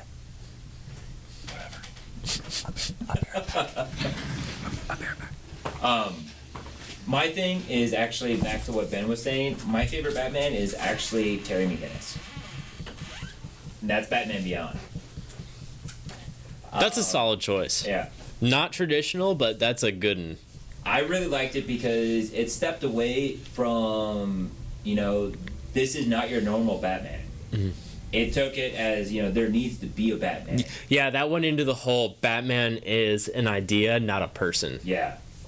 And I was just like, I get it. I love it. And not only that, but it was definitely ahead of its time for being a kid's show. But a lot of those DC animated shows were ahead of its time. Even the jokes that they were throwing out there, where it was just like, They were dark. they were dark but also funny. Yeah. Like, it was definitely, like, kind of an advanced sense of humor for, A kid. like, what that age group was. Yeah, because looking at. you had the Flash going on to all the Justice League bragging about how he was the fastest man alive, and then you had Hawk Girl in the background saying, "Yeah, that's why you can't keep a date." And, like, you're just like, oh, Yeah, so that totally went over my head until, like, 6 months ago. yeah.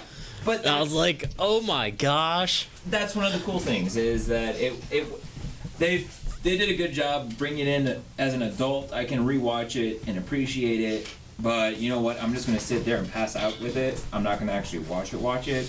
but I can still appreciate it as an adult as much as I did as a kid. So, honestly, I'm gonna say Terry McGinnis, who is this guy right here. And in the comic books, I still read the comic books, and Batman Beyond comic books is really cool because you actually have Damian Wayne, who is Bruce Wayne's son, with Talia al Ghul, which is Ra's al Ghul's daughter, which is the heir of the demon throne. And Damian Wayne is now the heir of the demon. So he is the head of the demon and the guy that runs the League of Shadows. So you're just like, oh shit, Damian Wayne's now a bad guy, and he's been trained by Deathstroke, Ra's al Ghul, Talia al Ghul, and Batman himself. Like, this is a fucking foe to be met with. It's a grand entertainment. So, Just want to make sure that's clear to audiences at home. yeah. I have no idea. Did you guys have anything you guys want to talk about? Besides Batman's shadow government, that's what we were. Yeah. No. Post Batman or Batman in general? No, we moved on. Okay. Yeah, So I said my favorite Batman. no. So moving on from this topic, there is one thing that I'd like to mention is the fact that the ATF has retracted the pistol brace thing, which I was trying to get into earlier, right before we cut. It's a very to big the break. topic. The ATF pulled up I was watching you pull up another tab. The ATF actually tried to get on the bandwagon of like pushing through pistol braces as saying that a lot of them were illegal and that none of them were passed and everything like that. And then the DOD actually ended up putting out a letter for an inquiry into the industry for everybody to comment and respond to what they thought about all this stuff going down. And allegedly the amount of comments that came through because of the whole original Q Honey Badger pistol stuff. And you don't need to bring any of this up if you don't want to, Scott. I can pretty much get this on my own. There was 70,000 at least appropriate comments of people reaching out and voicing their opinion and saying that they weren't, for what the ATF was doing. And a lot of us in the shop were not. Going back to the whole don't ask for the manager thing if you don't want a good response. But not that we're not nice people, or not that we're not outspoken people or anything like that. But I've been telling people for the past couple of weeks that you need to reach out. You need to talk to your local government, your state government. You need to talk to the federal government. You need to send in a letter, and you need to reach out to people and as nicely as possible without being vulgar or aggressive or anything like that. You need to voice your opinion. And you need to send in a comment there. And I know even TJ had put out a couple of posts on Instagram saying the same damn thing. Don't be aggressive about it, because the more aggressive and hostile you are, the more that those comments and everything is going to be not like used against you, but the more it's not going to hold its value. It's like saying, a man's only worth his word, and if your word's not shit, then if you fucking give somebody a promise and then you fucking break it, and then you give another promise and you break it, then your word is shit. But if you put out good work and you make promises to people and you keep them and you keep doing that for X amount of time and you become a reliable person, that's exactly what we're trying to do in this industry. You can be hostile about stuff in the right situation, in the right manner, and a lot of times that's fucking the way I prefer to do things, to be hostile about it. But there is also times where you need to not be hostile about it. You know, like when I pull one of our guys aside in the shop, I'm like, hey, is everything all right? Is everything okay? What's going on? What are you thinking? What do you have any comments, concerns, questions, or anything like that? But this is one of those situations where we need to be more or less reasonable and talk out loud about stuff. And there was 70,000 people that put in good comments and good stuff like that. And the ATF ended up retracting the letter that they put out on braces, which is a phenomenal victory for the firearms industry. And that being said, we don't need to, you know, hey, take fucking 3 months off and party and do whatever you want. No, remain vigilant, remain. That was a battle, not a war. That was a battle. That was a very, very small victory in the grand scheme of I would say things. it's more of a scrimmage because, like, the pistol brace is something that's been debated about for a long period. Well, but that was. Oh, go ahead. No, I get what you're saying, and I don't mean to cut you off. Bump stocks was a scrimmage. Okay. Yeah. Bump stocks was a scrimmage because that was a battle that a lot of people did not give a shit about. And very few people voiced their concerns and opinions because bump stocks are, you know, I've bought stuff from airports that is more worth the damn than bump stocks. Yeah. Bump stocks are big pieces of shit, and they don't usually work right. I mean, Jerry Micklick has got a video out there of where he can't even get one to run right, but he can run a regular standard trigger faster than that. Bump stocks are bullshit, and nobody in this company even liked them. Yeah. We didn't care that they took bump stocks, but at the same point in time, that was one step that they needed. That was one step closer to their America as opposed to our America. And I don't have a better way to say that, but that's how I'll say it right now. No, that's honestly, I would say that's a perfect way to describe it. So if you want to consider the braces thing a battle in the long result of the Second Amendment war, like you were saying, then yes, bump stocks was a battle or maybe a scrimmage, because whereas there's at least 70,000 people that put in comments, how many people put in comments about bump stocks? How many people tried to actually care to get bump stocks stopped? Nobody. Not a lot of people. Everyone thought that they were going to get grandfathered in. I think that was a big thing. Well, even then, it's like less people cared about bump stocks than they did braces. Yeah. And like people have come to the store and they're like, "You guys got bump stocks?" And I'm like, "Yeah, they're stupid. They suck. They don't work right, and they're." Yeah, I care more about having a reliable gun than what I can do with a gun. I got a Christmas ornament this year that I'm more excited about than any fucking bump stock that rolled through our store. And I just don't like bump stocks. I don't think they're worth the damn. I'd rather have a good match grade Geisley trigger or something like that. But at the end of the day, there's not as many people that are going to want to fight for bump stocks. And the people that and this is totally a stereotype, but if you're willing to fight for bump stocks, you're probably one of the people that's going to be sending in vulgar comments. Because you're stupid. And when it comes down to it, I mean, there's a lot more people that own braces. There's a lot more, you know, not that bump stock owners are stupid, but there's a vast majority of more people that own pistol braces. Like, shit, dude, I bought a pistol brace, an SBA 3 for my fiance because, you know what, the back of it is a little bit more flexible, and you know, despite what she wants to do with that, she's got big boobs, and shit gets in the way. She can't use a full-length butt stock, and not even one from top to bottom. It's too much. So when it comes down to it, there's, you know, even going back to the whole Clinton assault weapons ban, there's a lot of stuff that even at that time, like ARs weren't as prevalent in the industry or in the community or in the civilian market as they are nowadays. And I guarantee there is more AR pistol owners in the world right now than there is AR owners back when the Clinton ban happened. And I think there's a lot more voices and everything like that. So, you know, congratulations to everybody that put in their 2 cents and made sure they contacted all the right people. But at the same point in time, we need to take this as a small victory, but not lose sight of what we want this industry to be and where we want this industry to go, and be ready for whatever the next bullshit the ATF throws at us, because Lord knows they will.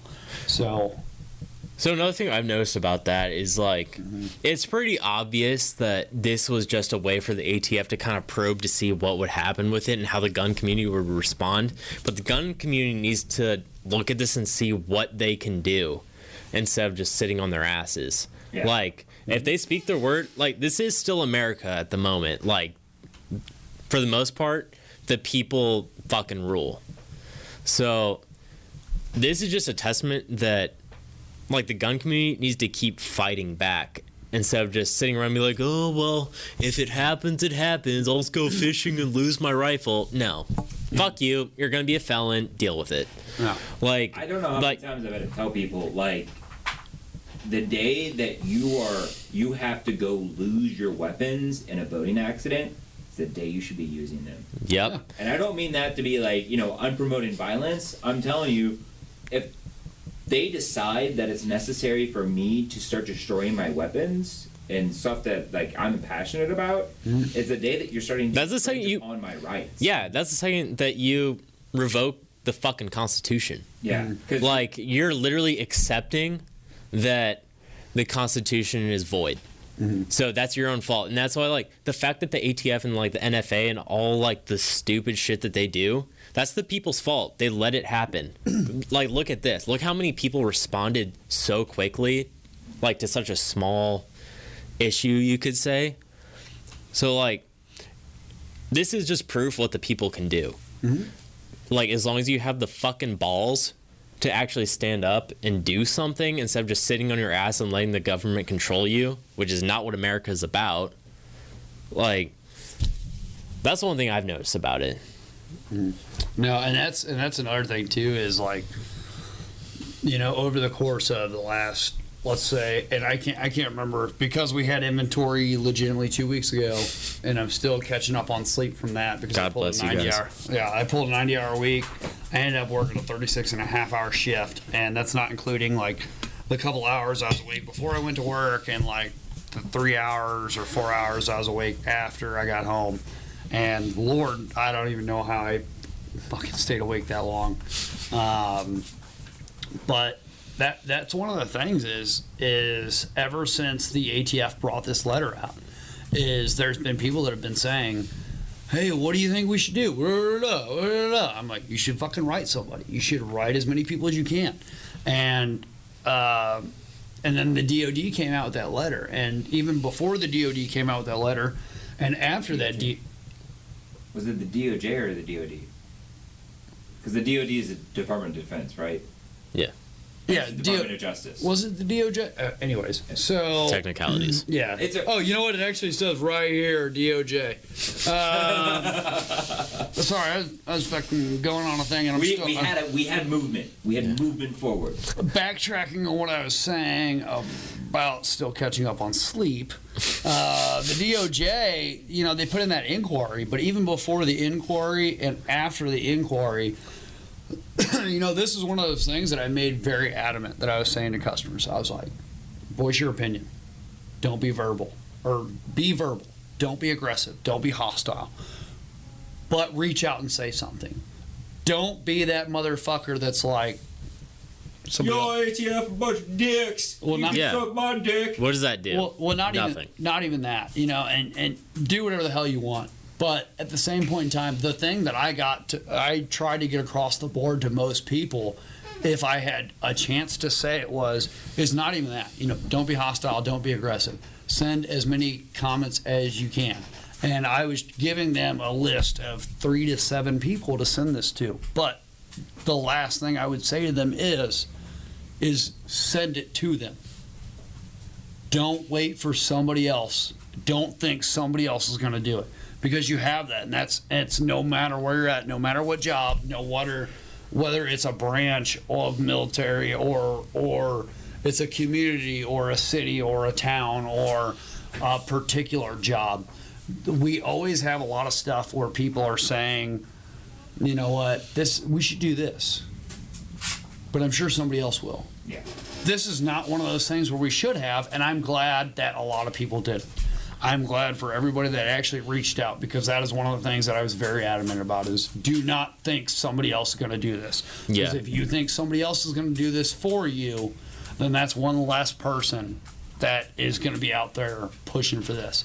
I was more adamant about more people reaching out for this brace thing than more people to vote for this presidency. Yeah, I mean, like, the whole presidency thing is like, that happens every election. It's like, oh my gosh, this is the end of America. Like, it's all gonna end. He's doing his potty dance. Oh, is he? Yeah. Oh, I was doing my potty dance earlier. That's why I I left. went to the bathroom or something. Yeah, I was about to gotta piss take him myself. outside. Cats meet outside. How about Dad? Get you outside. How about that? And now he's looking at me like, oh, he's I have my outside. toy. I'm looking at you. Let me piss. He's like, take me outside or I piss on Dad. All right, so we're gonna take a moment. I definitely do want to keep going on about this because there are actually a lot more points that we need to go over on this fact and everything. I'm sorry we get cut off again, so I'm gonna do another job of editing it back together. So Togetherness. together. So we'll be right back. Together, everyone. All right, welcome back. Ben just got back right in time. Magnus went go potty. He's all happy now. You can see him. He's actually really happy. I looked at patches on the wall. Oh, you doing all right, bud? You doing all right, bud? All right. So where we left off was actually Jeremiah was starting to talk about his ATF rant about the pistol braces and Magnus, no. Stop fighting me, bud. Yeah, Come hang out if you want. Don't be aggressive. yeah. Don't I'm the be. aggressive one. So, Magnus. Ooh, Dad's getting pissed. I said no teeth. No teeth, bud. Come here. That's what he said? That's yes. Yeah. Yes. That is what Come he here. said. Yeah, dude. Come. It's also. Sit. You're in timeout now. Oh, somebody's in trouble. I love you, Magnus. You're a good Magnus boy. is a G. Yeah, Brightens up my day. Got a fucking milk bone. I mean, that's why I bring him into work. He just helps. He helps morale a lot. Oh, yeah. Yeah. Dude, we love fucking have dogs at work. That's the great thing is. My dog's gonna be really sad whenever she smells me, though, because I pet Magnus so much. Yeah, my dog's just Why you gonna not bring her fucking in? deal with it. She's not ready. That's She's not trained to that level yet, to where I can take her places. Okay. That's the funny thing is like Dagger and my dog are complete opposites. Dagger hates people and is aggressive with people he doesn't know. And my dog hates other dogs and aggressive with dogs that she doesn't know. So like my dog actually tried to attack Dagger, which is probably worst case scenario, but thank God he has a muzzle on because I still have a dog. Because him, my buddy, and that dog ended up staying for like a week and a half or two at my house, which I was more than happy to put him up. But like, dude, my dog just wasn't fucking having it. Bug would have been destroyed. Oh my God, dude, she thinks she's so big. And for all of you that don't know, I rescued a dog about. Do you have a picture of Bug? I do. Send it to me on Facebook. I'll bring it up. I've got a picture of Bug, and she's a wonderful little pup, but she is very small. Like the best way I can describe it is she looks like a German Shepherd, yeah, but she is about the size of a beagle, and she thinks she's massive, and her bark is mighty, but she is not. And I give her, that's the funny thing is like, me and my fiance, we always joke that she has got my anger and my aggression, because she's like, dude, I'm 5'9", and I'm pissed off at everything, and my dog is about the size of a beagle, and it hates the world, and it is just ready to attack everything. And she's such a good pup, and I love her so much. But I actually rescued her a couple years ago, and when I initially found her, it was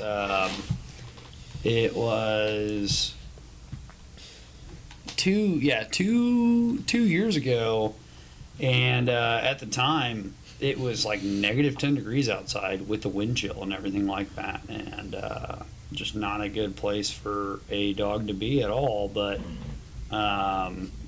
you know, she's definitely grown up in our house and gotten a little bit bigger, not by much, but she's a good pup. We fucking love her and shit, and you know, she's a real good dog. Magnus is like, he just loves everything. He's tried to start playing with Dagger the moment he met him. You know, Dagger wasn't having it. And then he met Bug, and he was just like, oh, you want to go play? And then he meets people, and he's like, hey, someone to give me pets and treats. Dude. If I ever break it, if there's ever a burglar at my house, and they run into they run into Magnus before me, I will not have a strong case on my hand. They'll be like, so he was petting your dog when you shot him. I'll be like, Allegedly. he was over my dog? I don't know what he was doing with my dog. He has a video where he was Snapchatting how much he loved, and then you came up behind him and you were just like, who are you? And you shot him. Is it true that your burglar got 3 Tinder dates off of taking a video of your dog? Cannot confirm nor deny that. So these are in order of most recent to youngest, and so we named her Bug, and we named her Bugsy. Her full name is Bugsy, but we call her Bug because she's got these big bug eyes. And if you look, like especially now, you can see right there in this photo, she kind of got big eyes, but you can't tell in this one. But she's got these like black rings around her eyes, right like on the edges of her eyelids. So if you go to the next photo, that's her when she was a small pup, and that's right about when we found her. And That's not really even that small. dude, she was a fucking little thing, and it was only, you know, she was only about that big, you know, about a foot and a half or so, and now she's probably about 2 feet long or so. Her legs stand 8 or 9 inches or so, but no, she's been a good pup. Hell, I've actually got a video I can send you, Scott, too, about Magnus and Dagger playing too, if you want to. Oh, totally. Yeah, I got the two of them messing around. Yeah. Was that during inventory? It might have been. All I know is it was here in the office. Okay. So, where the fuck?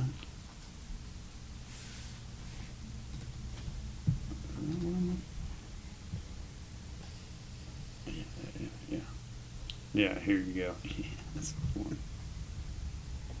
There you go. There should be Dagger and Magnus playing, which is like day and night, yin and yang. World's most friendliest dog, world's most aggressive dog, and they're both getting along as fucking buds, dude. And I've got such a soft spot in my heart for Dagger because he's like the dog equivalent of me, and aggressive and very judgy. And because I am a judgy fucking bastard, I really am. But he's a good pup. He just doesn't like a whole lot of people, and it sucks. But you know, I've won him over with a lot of shared breakfasts. So there's that. And this is a big black German Shepherd and a big white German Shepherd, and they are the best of buds. And the funny, there's the owner of Dagger right there, Jeff, and Dagger's playing. yeah, Magnus taking a few cheap shots, going for ankles and stuff like that. But yeah. But he's a great dog, and they honestly just, Dagger's definitely up there in years. So really, the young man game is all Magnus, because Magnus is 2. Mm-hmm. But Dagger is what, 7.5? About 6 or 7, yeah. So he doesn't have that spryness that Magnus has. So he uses his weight more.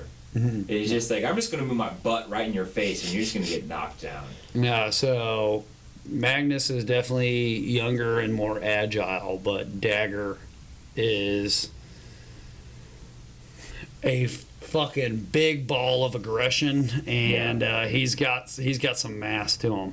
And watching them two play is just, it's so innocent. Like, I don't know, it's like you see it and you're just like, oh, I just want to go play with them, and you run to the dagger and he's about to eat your face off. Oh man! Once a dog is like 2, when they're like fully grown, but they're still pretty much a puppy, that's a dangerous age because they're either super fun or they can cause a lot of damage. Sometimes both. Yeah, I don't want to have to send this to you real quick, but this is a picture of Dagger mid inventory. He was fucking assed out on the couch. I think I got I really hope he was clocked out for that nap. him and Dagger back to back. Oh, dude, that's a wonderful photo. Yeah. That was taken at, there, in fact. What time was that? 2:17 in the morning, bud. Pretty sure I sent that to Lori. Yeah, here, actually. Let me do this so everybody knows it's real. 2:17 in the morning, and if I hit the back button, it goes right to that. No bullshit. Totally real. No fakeness.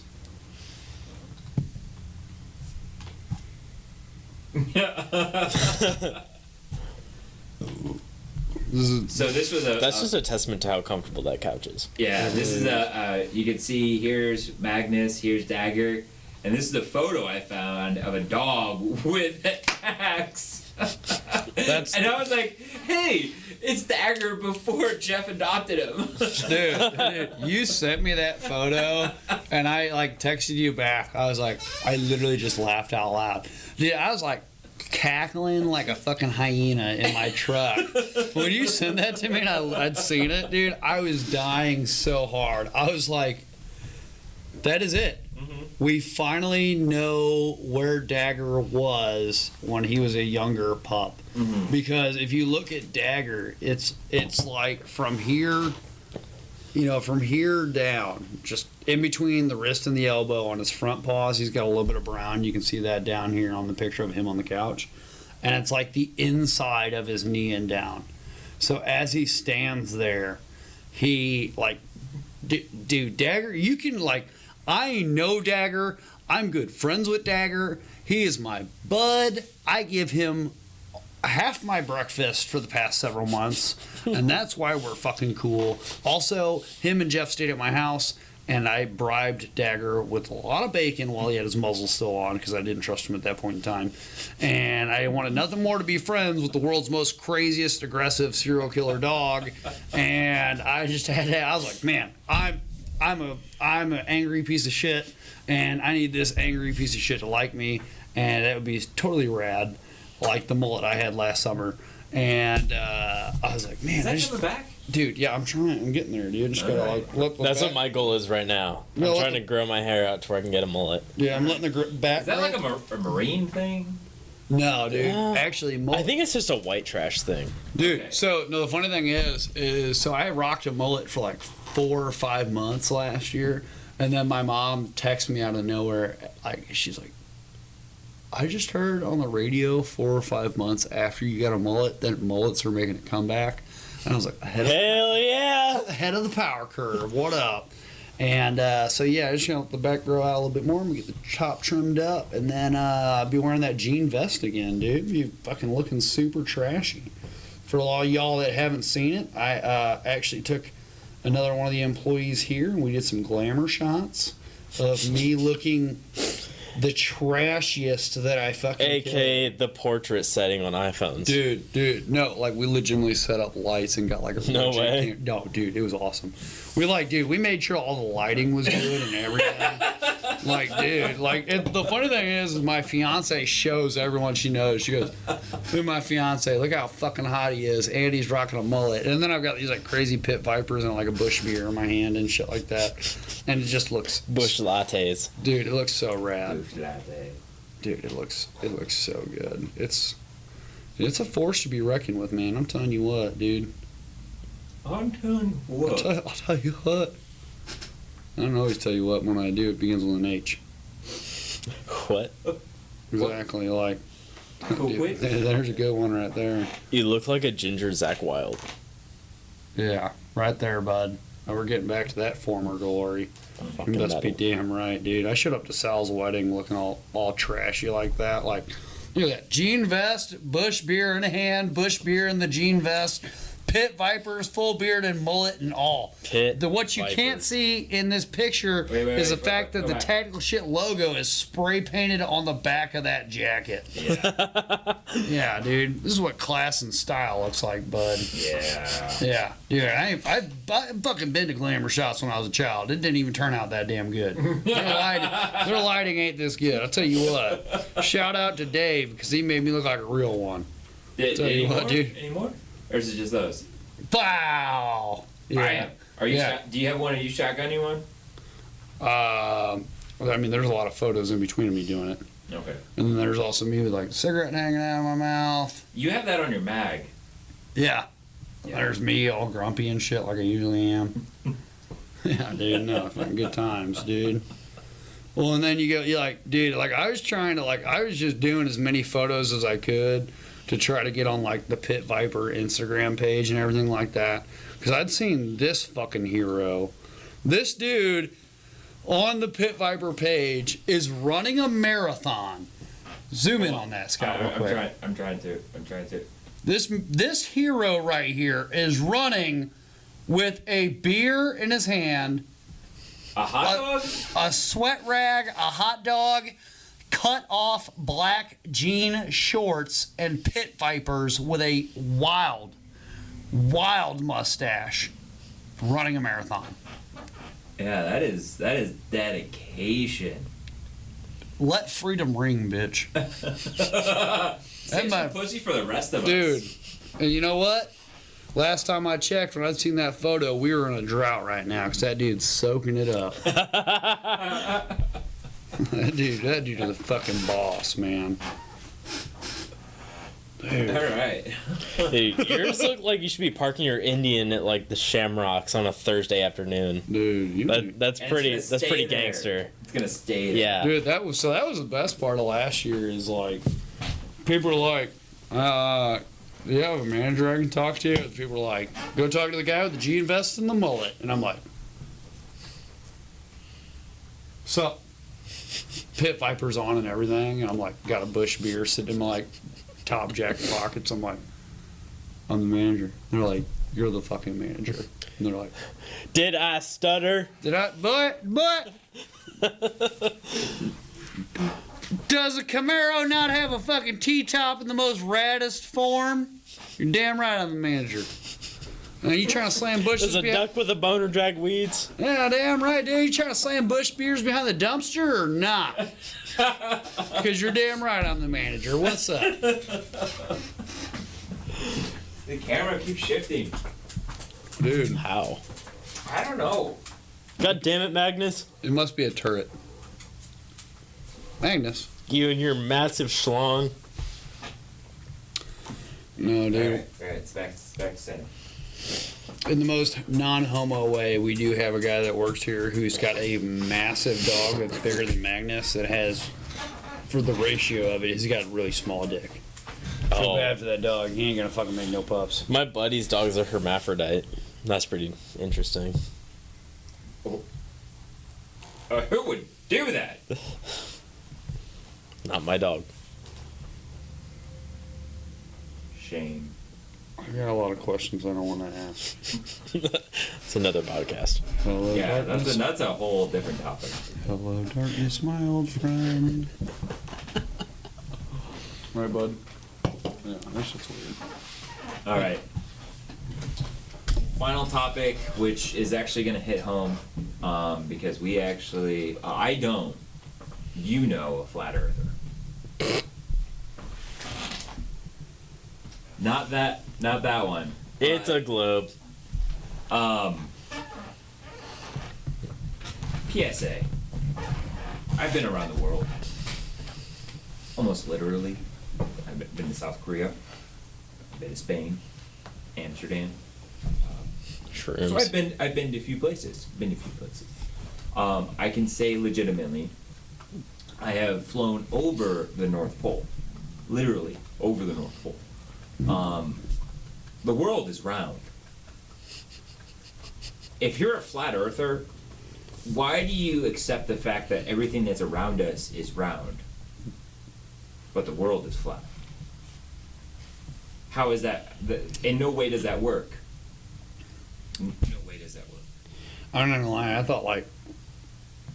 I thought flat earthers for like a couple months was like a prank. A meme. Yeah. I thought it was a meme, and then I realized these people are serious. Yeah. Now, I as well have been around the world several times. I've been to a lot of different countries.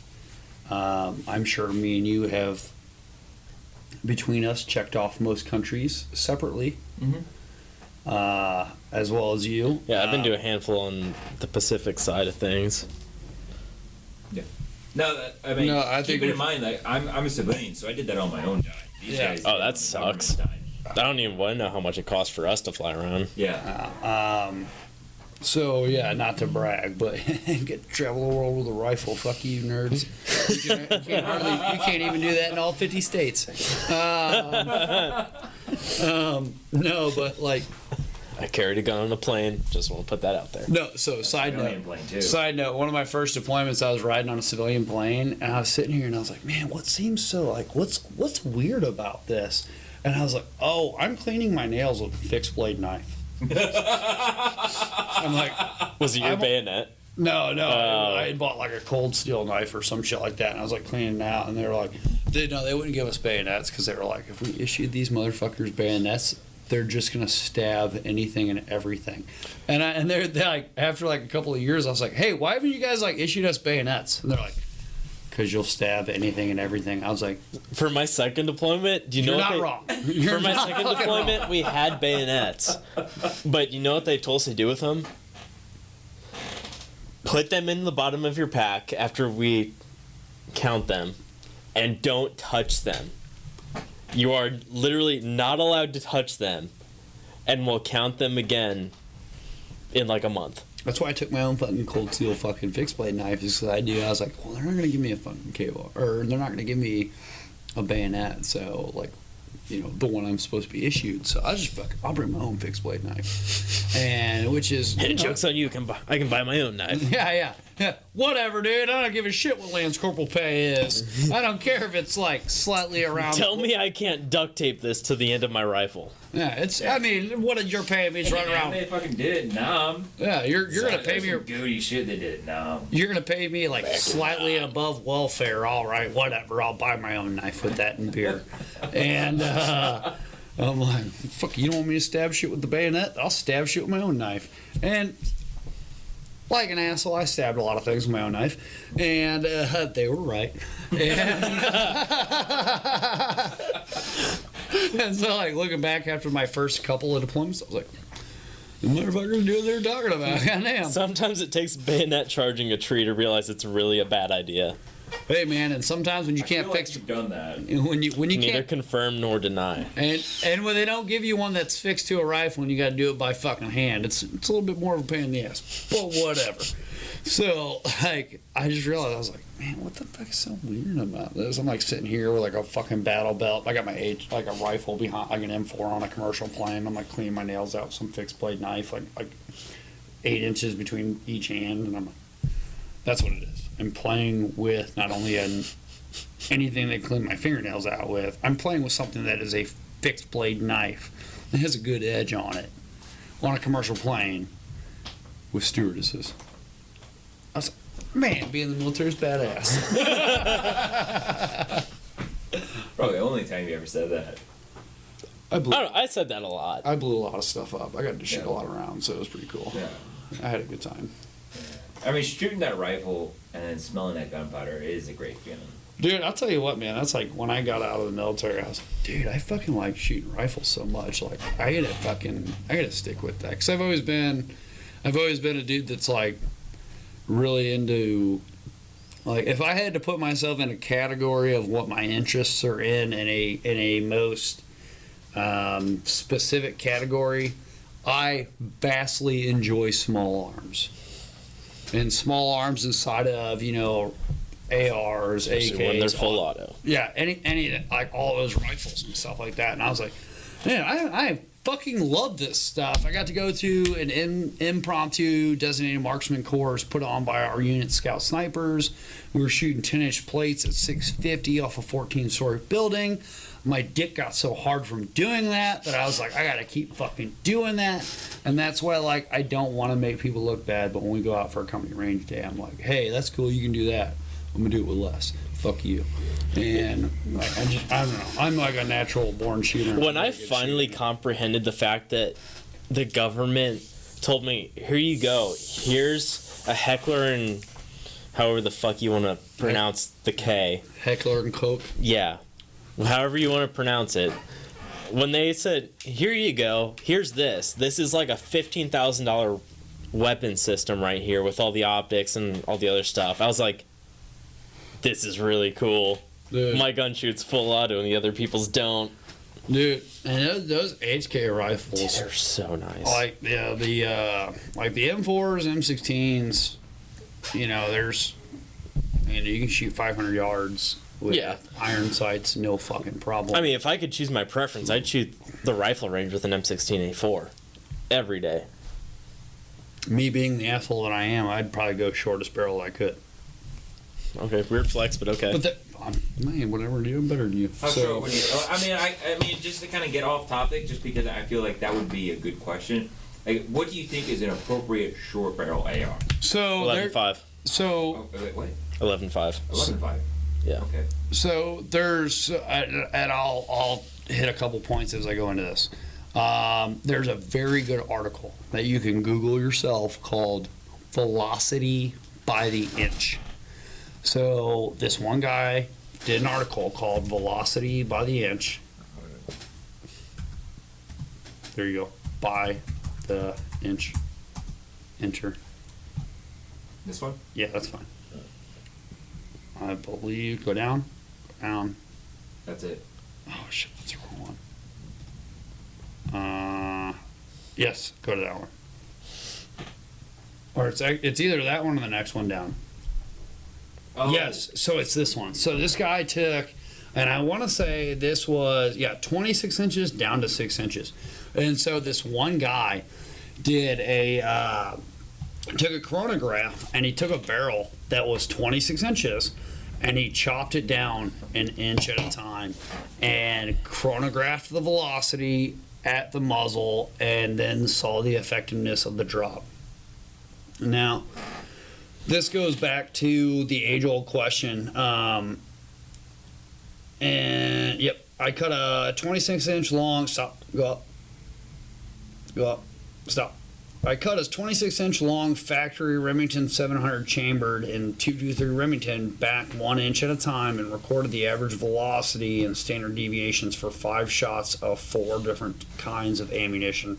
The same barrel was then mounted on a bolt-action pistol, and the data was gathered for the same 4 cartridges from 14 to 6 inches in 223 Remington and 5.56 NATO barrel lengths versus velocity short inches to 6 to 14. So, me and Alex scroll back up real quick, see up to all the way up to the top. So this was right below the title, right below where it says inches on the last word of the title of it. It says December 7th, 2015. Actually, scroll up a little bit so that people can see that. Up. Stop. So right there above, right where Scott's cursor is, above his top right portion of his window on the left side.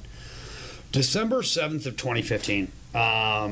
So I went to this impromptu designated marksman course in 2013. And we ran we were like one of the first units to get the HK M27 ARs, which is a 16.5 inch barrel 416 that runs off a short stroke piston kit. And we ran that with a 16.5 inch barrel and 77 grain match grade rounds out to 650 yards off what everybody freaks the fuck out on is a cold barrel shot with getting first round impacts on a 10 inch plate, which is, for me, is normal stuff. But to other people... Fun fact, basic rifleman fundamentals are better than any equipment that you'll ever own. Exactly. So, in the Marine Corps, not to talk shit or anything like that, but there's more. Like, the Marine Corps leads more towards precision shooting than they do towards getting rounds on target. And so that's like the whole name of the game is their whole marksmanship program, which is, at the end of the day, it can be a lot of bullshit if you go through like the regular tables and like marksmanship shooting. But a lot of the fundamentals that they teach is very fucking good. And if you pay attention to a lot of the fundamentals, it's very fucking good. I got in the Marine Corps and I shot nothing but handguns and shotguns at the time. And I had a fucking, I was pulling the trigger real hard. And it took me a little bit to understand trigger control and breathing and doing the whole technique and everything like that. But once I figured it out, I got very, very interested in it. And me and Alex actually read this article. And we got very into this article, and essentially what happened after I read this article is I got so intrigued by it that I started shooting shorter and shorter barrels out to further and further distances. So right now I'm running a 14.5 pencil profile barrel, and off of a barricade jammed with my foregrip into it with 55 grain ammo and a 1:4 scope, I'm getting 100% impacts at 600. Now, the range we were shooting at, it goes out to 1,000. And so after 600 yards, I ended up throwing in good 77 grain match grade Sierra Match Kings with a bipod, and I shot off the prone and I walked it up because I didn't want to just lob around way beyond past their whole range and their backstop and everything like that. Now, after about a half a mag, what's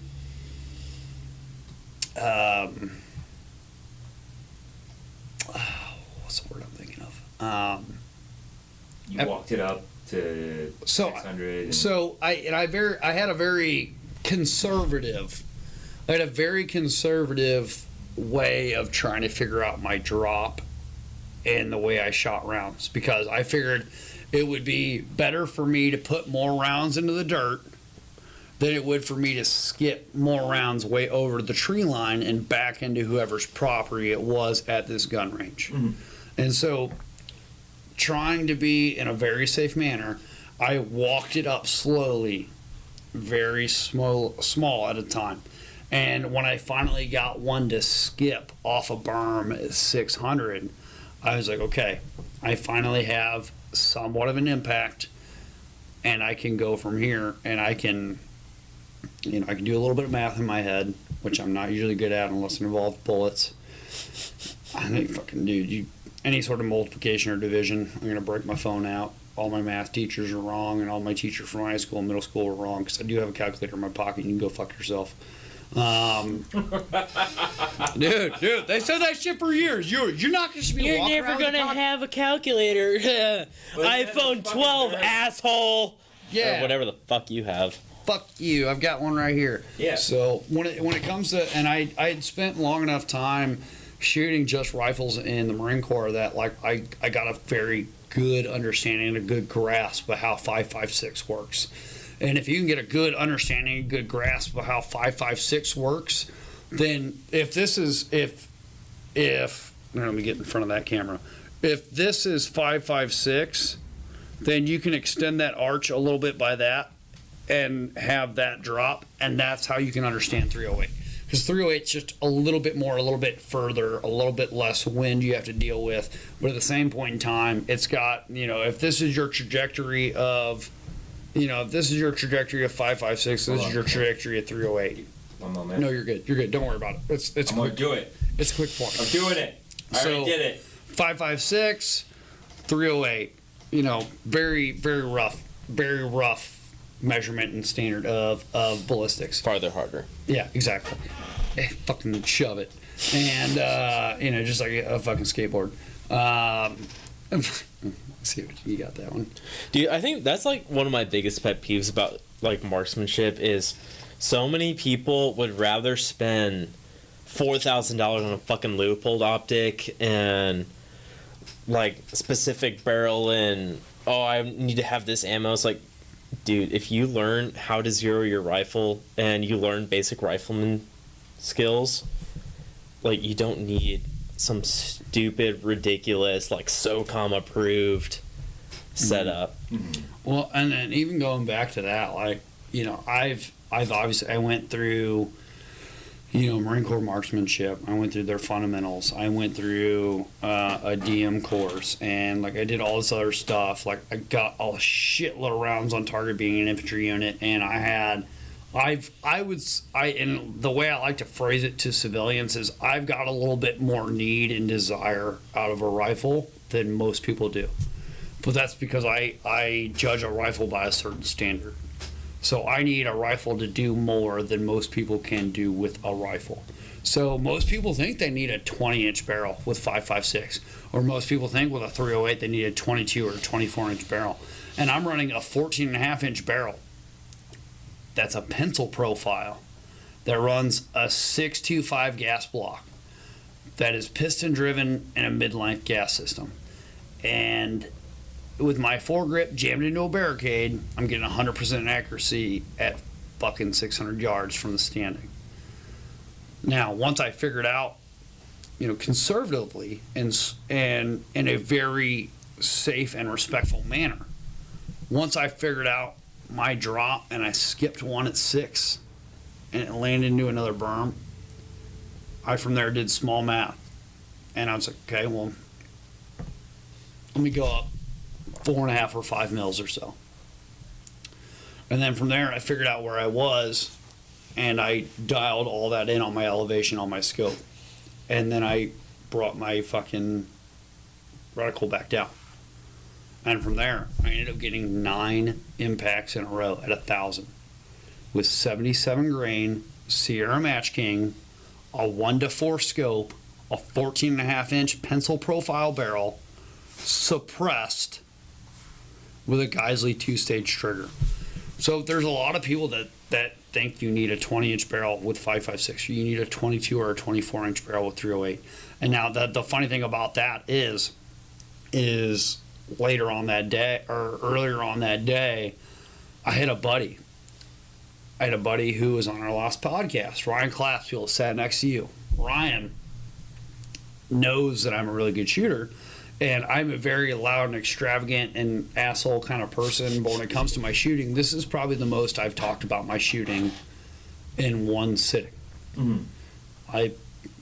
I'm not really very braggy about things that I do well, but I will give real world experience to people to kind of say that I know what the fuck I'm doing. And so he came up to me and he's like, hey man, I've got a 13.5-inch 308. I got an EOTech and a fucking EOTech magnifier. I would be more than happy to give you a shitload of ammo if you could show me how far this thing will reach out. Fuck yeah. And I was sitting pretty much like the range we were at. I was sitting on a bar stool with his rail loaded into this like deck railing with 147 grain like bullshit 308 rounds, like from Winchester white box stuff. And That's like yeah, that's the dirtiest shit you can get. yeah. And so Yeah, it's like steel case wolf or something. yeah, exactly. That's the dirtiest stuff I would run. Yeah. And so I'm like loading this thing in. He's like, dude, I know you're a good shooter, everything like that. Like, I know you talk a lot of shit, but you don't talk a lot of shit about your shooting. So if you want to, like, if you can just show me what this rifle is capable of, I'd be more than happy. And I was like, I'd be more than happy to shoot your ammo, man. Hell yeah. Also, I've never shot a 13.5-inch 308, so let's fucking do that. And so I like fired around, I fired around, and I fired around, and I fired around. He goes, are you on it too? I was like, no, dude, I'm on it. I'm already at 5. And he's like, oh, no shit? And I was like, yeah. And so I'm literally walking this out from 2 to 3 to 4 to 5, and then I got out to 6. And then it took me, I think I dropped 6 or 7 shots at 7, and I finally got on target at 700 yards with just an EOTech and a 3 times magnifier. And he ended up taking off. I fucked around with my 14.5-inch rifle at 1,000 after that. Got on target for 9 rounds. And then I have a Scar 17. So your Scar 17 is nothing special. A lot of dudes that run like Scars in like SF operations or in like different units, they're supposed to be great battle rifles, but a lot of dudes just run them as like glorified DMs. And it's a 16.5-inch pencil profile barrel. It is nothing overly built, and it's nothing that's like a DM profile or nothing like that. And I found out my drop with an optic that I took off a buddy's gun, re-zeroed on a different gun, threw on that gun, and then just started shooting. And once I figured out my drop, we did not miss a round after that. We shot 300 rounds through that gun and fucking hit steel at 1,000 every time. And man, say what you want about the Scar platform, but my last 20 round mag, I was doing hammer pairs. Fuck yeah. So, and the difference, and correct me if I'm wrong, because you were in a lot later than I was, but I want to say a hammer pair is as quick as you can, and Quick and effective. Quick and effective, but it's a hammer pair is 2 as fast as you can, and then there's what Control pair. A control pair is 2 more controlled. Yeah, 2 So- well-aimed shots. So a hammer pair is bang bang, whereas your control pair is bang. Yeah, Bang. control pair is 2 So- different sight pictures So on the target. So a control pair is you're getting that sight all the way down, whereas like, all right, for instance, if a hammer pair, if I knew I was just going to let them off quick, I'm going to put one in your gut and one in the center of your chest, and I'm going to ride that recoil. Whereas a control pair is I'm trying to get them both as center as possible.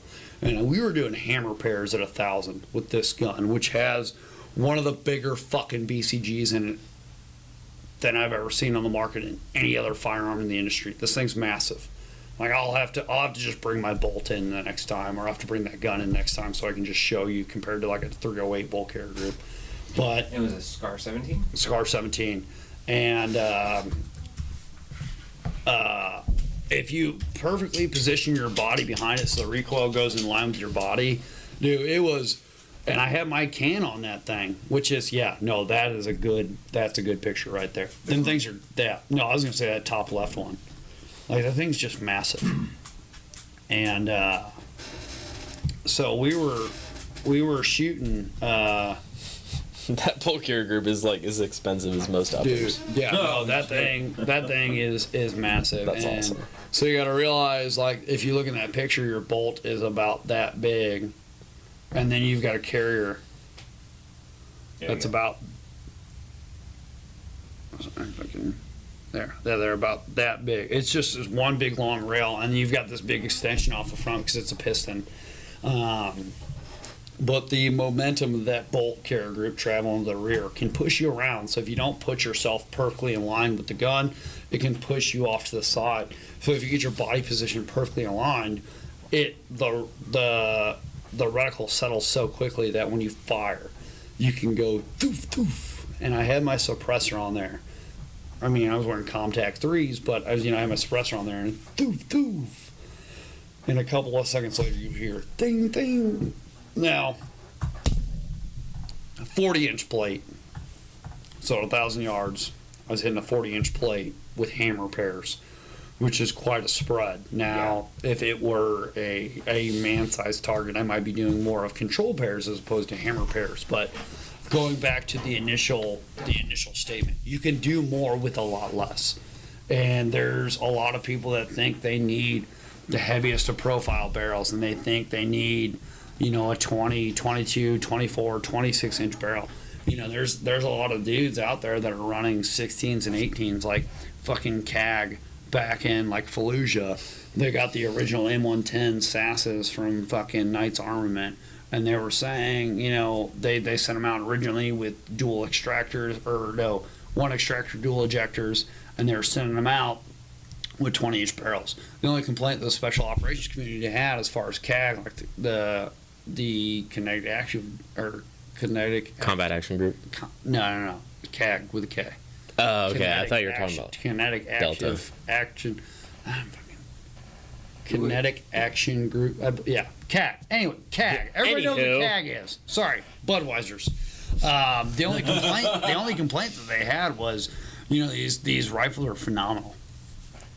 But instead of 20-inch barrels, we want 18-inch barrels because 18-inch barrels are more maneuverable through hallways and stuff. And so that's what it always comes down to. So a lot of the times, like, you've got these rifles that have longer but thinner barrels, and that way they can cool a lot faster. But if I'm running a 14.5 pencil profile barrel, that barrel's going to have more whip. But if I go to a 13.7 or a 13.5 and I go to a more standard profile barrel, it's going to be more stout. Plus, it's more short. So because it's shorter, it is going to have more rigidity. So it's going to flex less and it's going to have less whip. So because of that, at the end of the day, I might get a little bit more accuracy out of that. So that's one of the things that I've been harping on for people for the past several years is you don't need a 20-inch barrel. You don't need an 18-inch barrel. You don't need a 24 or a 26. I have an 18-inch barreled SPR profile of 5.56 at home that I don't fucking shoot because I got a 14.5 pencil profile barrel that I've got dialed in so well at 6 from standing off a barricade that I don't fucking need anything more. And if I go less, I want a thicker profile. But going back to what he said, 11.5.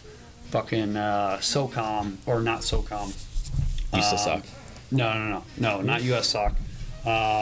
Crane.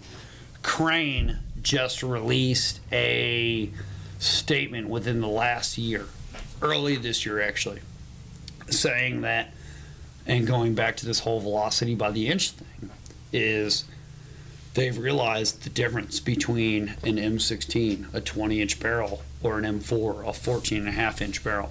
The negligence between, or not the negligence, but the difference between the two barrel lengths and the velocity and what you can do with the capabilities of manufacturing nowadays with the machining that we have, the technology that we have, and the bullets, the way they're being manufactured, it's so negligible that Crane is officially switching all their guns from 14.5s just to 11.5. So they're running only 11.5s or vastly longer for DM setups. So there's a lot of research and development, and that's one of the great things about Crane is a subsidiary, or not a subsidiary. Crane is a part of Navy Special Warfare that ends up being a research and development type thing for the Navy, for their special operations community, where they just fucking literally just test and develop stuff. And don't get me wrong, I've had a few beers, and but that's one of the things they did is they sat down and they did all the research and everything like that. Now 5-10 years ago, yeah, every bit of barrel length fucking mattered, but the way that everything is being machined and processed nowadays, the technology is so great that the difference between a 14.5 and an 11.5, or a 14.5 and a 20, is so negligible between those items that if you went with a 20, you could do it with a 14.5. What you're trying to do with a 14.5, you can probably do with an 11.5.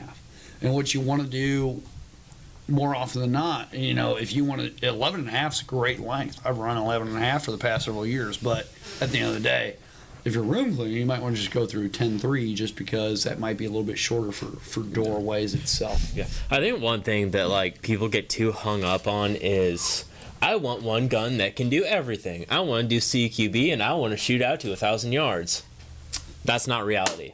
14.5 at least. Yeah, there are guns that can do it decently, but there's no, this gun will do everything perfectly. A lot of weapons are purpose driven. There's a reason back in Iraq, Green Berets and shit were running super short 10.5-inch barrel M4s, and then they'd have some 7.62 long range rifle on their back for whenever they go on the rooftops. Yeah. There's not one gun is just the god gun. Yeah. And he hit a point on there that I actually tell everyone whenever they come in. They're just like, yeah, I want something to do, this and that. I'm just like, when are you ever going to shoot 1,000 yards? Yeah. And they're just like, oh, well, I never want it. know. And I'm just like, let me ask you, how many ranges do you know off the top of your hand? I mean, at the top of your head right now that you can actually say goes to 1,000 yards. Dude, you're And they're lucky just if you like, can find 100 yards. And I'm just like, I can name a couple just because I know them. Tell me honestly, when are you going to shoot it? Like, even hunting, you can't see 1,000 yards out. Yeah. You can, Like, you're at lucky best, if see you're a 300. hunter. Yeah, like you got to be like in a mountainous range in order to Yeah. get 400 yards. Otherwise, an average Missouri shot, long distance, 79 yards. Yeah. I don't want to brag, but the last time I did an eye test, I was like really hungover, and I still scored 2016 vision. But that being said, like that's the funny thing is, like you say, like where do you know 1,000-yard range to be? But Somebody's private property. well, yeah, and it's like outside of like private property, like there's not a whole lot of stuff. So when it comes Are we down, doing a break? 'Cause I we're gonna keep going. I fucking think piss. you want to take a break? I really do. Yeah, go for Too it. much dude. beer. Yeah, you're good. I have another rant I want to go on.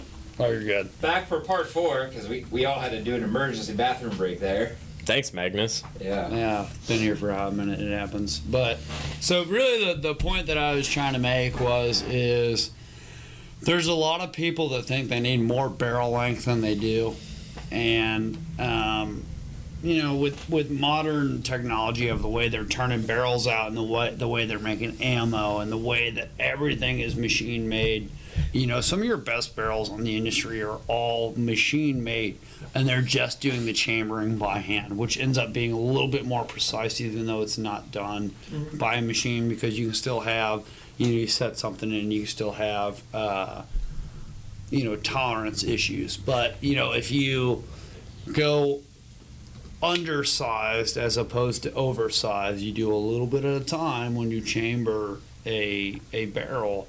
From there, you can get a little bit more of a tighter tolerance. So there's a lot of people in the industry that are not people in the industry, but there's a lot of consumers that think they need more barrel length than they actually do. And you can do a lot more with less barrel. At the same point, not to cut you off real quick, there's also, you know, you can, like, folks, you can do more with less barrel. At the same point in time, you can do more with a less gun. And what I mean by that is I had seen a thing on Facebook 3 or 4 years ago, and it's like, most people think they need a fucking $3,000 or $4,000 AR. What most people need is an $1,800 AR, including optics, You're another- set if you have that. and another $1,000 to $2,000 in training. Yeah. You know, like one of the things we commonly say is invest as much into your rifle as you do into your optics. Now you don't have to, you know, you don't have to have dollar for dollar into your rifle as you do your optics, but you do want quality over quantity. And at that same point in time, you want quality of rifle, quality of optics, and at the very most, you want quality of training. Dude, even So training is more important than what you physically have. You can have, and you can have an HK rifle and have no training, and you're fucked. But if you have a, you know, something $500 to $600 above budget, and equal amount of, you know, like let's say you have $1,500 rifle, including optics, but you also have $1,500 or $2,000 worth of training. That's better than having $3,000 to $3,500 worth of rifle and no training, because your training is always going to be more important than actually having that. That's like saying, hey, I've got a rifle, I've got a plate carrier, I've got extra mags, I've got the fucking most devastating ammo in the world. Well, if you don't have a fucking med kit to go with that whole kit, then you're fucking stupid. You're dumb. Because anybody can make bullet holes, not everybody can treat bullet holes. And if you've got a rifle, everybody can shoot a rifle, but not everybody can be precision with a rifle or be proficient with manipulating that rifle itself. So the rifle is important, the training is more important. having a loadout and a kit is important, but having a med kit and the know-how to do all that. And that's a small segment into what you need to do to, and I don't want to say, hey, this is my short intro to gunfighting, but that's if it comes down to it, that's what you need to know. Yeah, so my opinion when it comes to buying an AR, like, quality is a relative term, but what I look for is consistency. Something that I don't have to guess what my rifle's gonna do. As long as I know what it's gonna do, I can train to that. Yeah. And then you can start adding in optics and training. Like, that's what I look for with anything I buy is consistency. Like, because quality to, like, somebody like TJ is different than somebody like me. Yeah. Where, because there's a very large budget gap in that. So, like, to somebody like the boss man, I could be like, oh, I can buy this, like, $7,000 HK upper. And meanwhile, I'm here buying, like, an Arrow lower and Geisley upper and stuff. Honestly, So I look for consistency. Yeah. I have a 10-3. It's a ballistic advantage. I'm not a great shot. But I do say, like, with pride, that I've gotten my iron sights at 50 yards. I've gotten them inside a quarter. Now, here's the thing. Iron sights on a 10-3, inside a quarter at 50 yards. It's hard, but it's not impossible. If you just take time, training is key. Training is key. Period. If you have a $7,000 rifle, but you don't have time on that trigger, how do you know that those iron sights are true? That leads exactly into something that I wanted to hit you guys up on, because you probably have more experience than I do. Is I want to get your opinion on, like, dry firing and, like, trigger control and stuff, and the importance of it, because we've done this that's one before. that's a topic in itself. We've done this one before. So there's actually a gentleman who is from Japan that T-Rex Arms invited him out, and they did a YouTube video with him. And it was a guy that was in airsoft, and he did an airsoft. I'm like getting sidetracked here on my own. Are you talking about the video where it's like, does airsoft translate into gunfighting or something like that? That was close.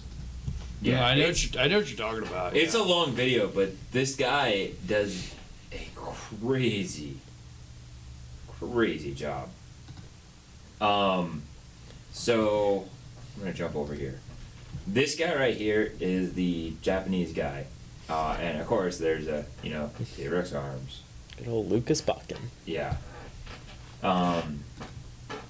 No audio right now. I have it turned off. But the thing is, let me get back in view here. This guy does some crazy shit. I was just, it seemed like the intro of the video is like 38 Americans pulled their money together to bring this Japanese guy over. Yeah. I'm like, Lucas Bakken is just absolutely loaded in the first place. I was like, isn't your family just fucking super rich in somewhat of a fucking cult? Yeah. I mean, I'm not trying to like say that it is. Not that there's anything wrong with that. I can read the Googles. Yeah. So. But the thing is, like, they almost have matching flannels.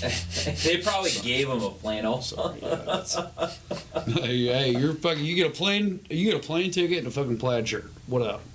We'll hook you up with a holster and compact threes.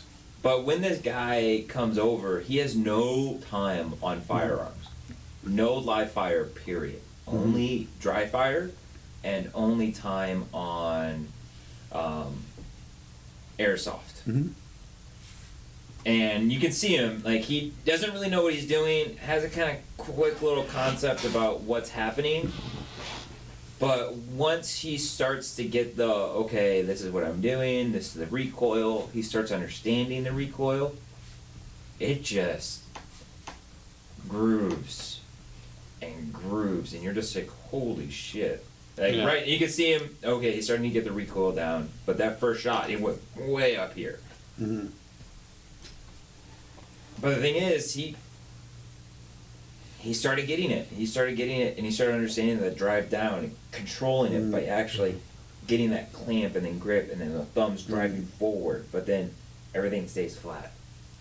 You're just like, Well, and not that I'm like trying to give him, not that I'm trying to like play it off like this dude is, oh man, Scott, you usually know what I'm saying in these fucking instances, god damn it. I'm not trying to give him more credit than he needs, but he does deserve a lot of credit for how he ends up performing at the end of the video and throughout the most of it. But at the same point in time, like, not that, like, well, just like the video says, can airsoft translate to real firearm sim? There's a reason why we, in the last several months, decided to carry BB guns and airsoft guns in stores, because, you know, ammo is so hard to get right now that we're starting to try to figure out other things. But this guy, he comes out of nowhere, right? He comes over, big airsoft fucking guy, and you can tell from his first couple mags, you know, it's very different to him. He's not used to the actual recoil of a gun. Like, well, not to mention, like, an airsoft trigger doesn't have the wall that a regular trigger has. It doesn't, yeah. And so it doesn't have that wall. But at the same point in time, a lot of people are like, oh, 5.56 ain't shit. 2.23 ain't shit. More than an airsoft gun. But if you put that in a full auto, it'll push you a little bit. You know, and I'm sober for sober for 6 months. I'm 150 pounds. yeah. And even then, I still get pushed around a little bit if I'm not wearing a kit, right? And so, you know, he pulls that gun up and he gets pushed around a few times. And after the first few rounds, he drops a few. But, and I'm nothing against T-Rex arms, or nothing against him, but nothing for him or nothing like that. Just a very biased or unbiased response to it.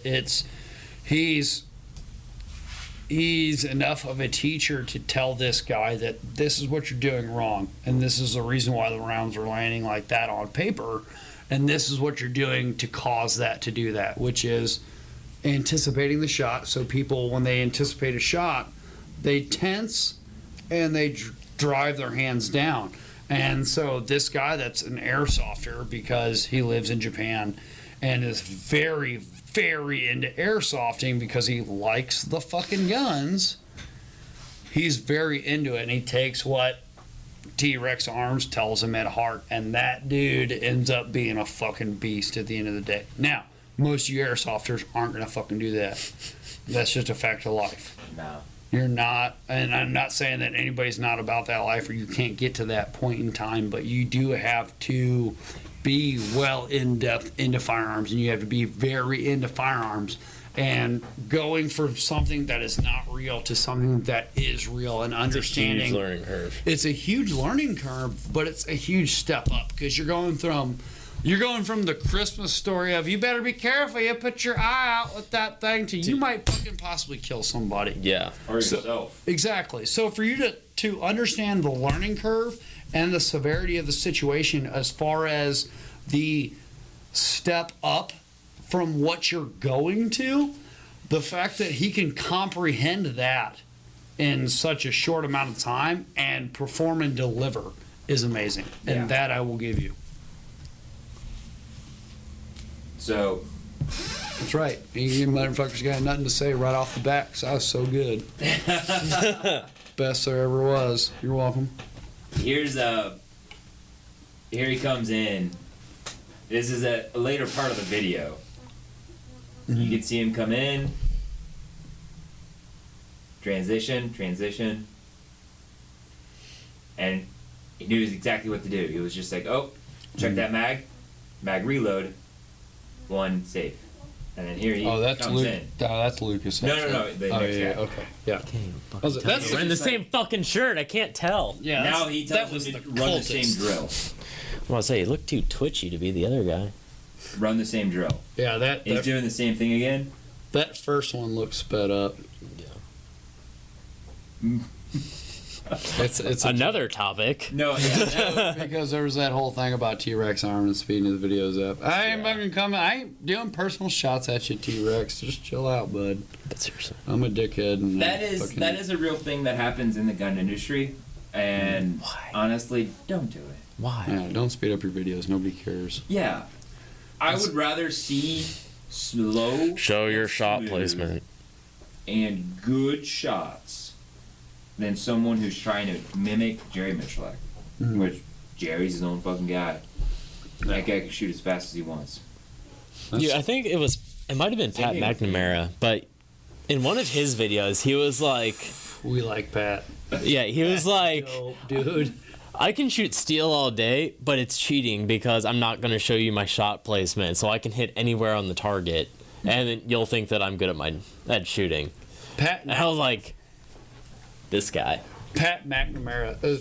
Pat McNamara is also like, you should be bench pressing 500 pounds for 35 reps, and then shooting 15 rounds, doing a mandatory reload, fucking doing 8 kettlebell swings, and then shooting your handgun at 50 yards, and then running to 100, and then shooting more handgun rounds, and then dragging sandbags for another 300 yards prior to that, and then you can switch back to your rifle.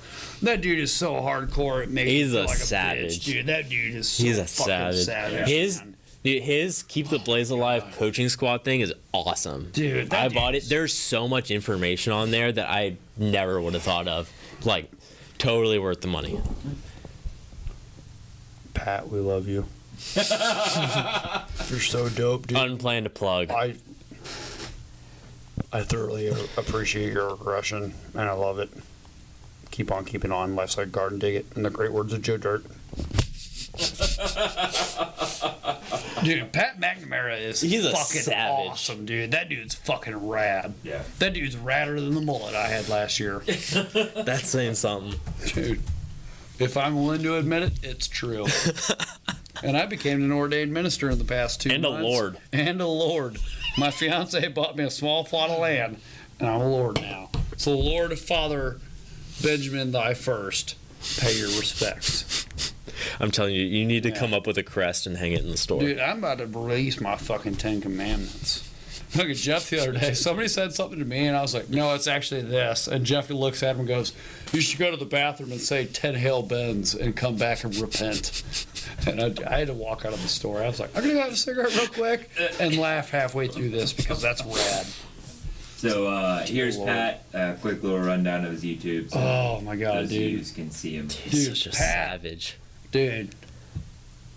There's like, so Pat, for anybody that doesn't know Pat McNamara, you have those days where you're just like super aggressive and you're super fucking energized and you're just ready to fuck shit up. That's him on his worst day. And that's him on his fucking worst day. Like, Pat's always ready to fuck shit up, dude. Oh, what a beast. I'm like, Dude, he's old as hell, too. Dude, And he looks better than I do. I'm 30 years old, and I Not just saying I broke look good. 3 ribs and pulled a muscle all in one time at the beginning of the year. Yeah, he looks better than some of the most jacked dudes I know. Yeah, and like after like getting over my rib injury, I was like, man, I want to get back in the gym just from these Pat videos, dude. I'm like, what if I gotta fucking drag somebody off the X? Fuck, dude. Yeah. Yeah, He's got so many good ones too.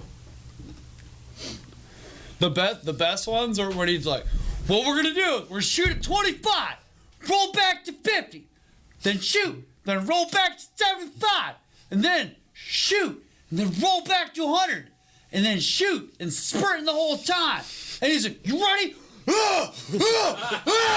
And he like fucking takes off. Yeah, and then you're like, where is then he finishes the entire thing. He's like, "Yeah, it was all right. I could do better." Yeah, and he runs 50 yards at a time and then comes all the way back to the camera, which ends up being like a couple yards away from the steel. And he's like, Yeah, that's pretty easy. That was Pat McNamara. Like, Keep yeah, I it just hit a rad, keep it baseline. I can do rad." better once I do it 10 more times. And I'm like, dude, I was winded just from watching that. Holy shit, dude. I'm out of The shit. dude I is an drink too much absolute beer and savage. smoke too many cigarettes for this, Pat. You fucking tripped me out, man. I'm like, dude, but you keep on keeping on, man. If you, I'd be more than happy to have you in my squad. Just kidding. I'd be more than happy to be in your squad. Could you imagine having him as a senior? He wouldn't have time for my squad, but I would do bitch shit for his squad for sure. Be like, dude, how many radio batteries you need me to carry? I got you. I will carry 2 117s and Yeah. batteries for the company. Which I would promptly pass off to you. So back to the main point at hand. It's a long tangent. Oh man, this is I don't Airsoft? remember what we were talking about. This is a good podcast. A good podcast.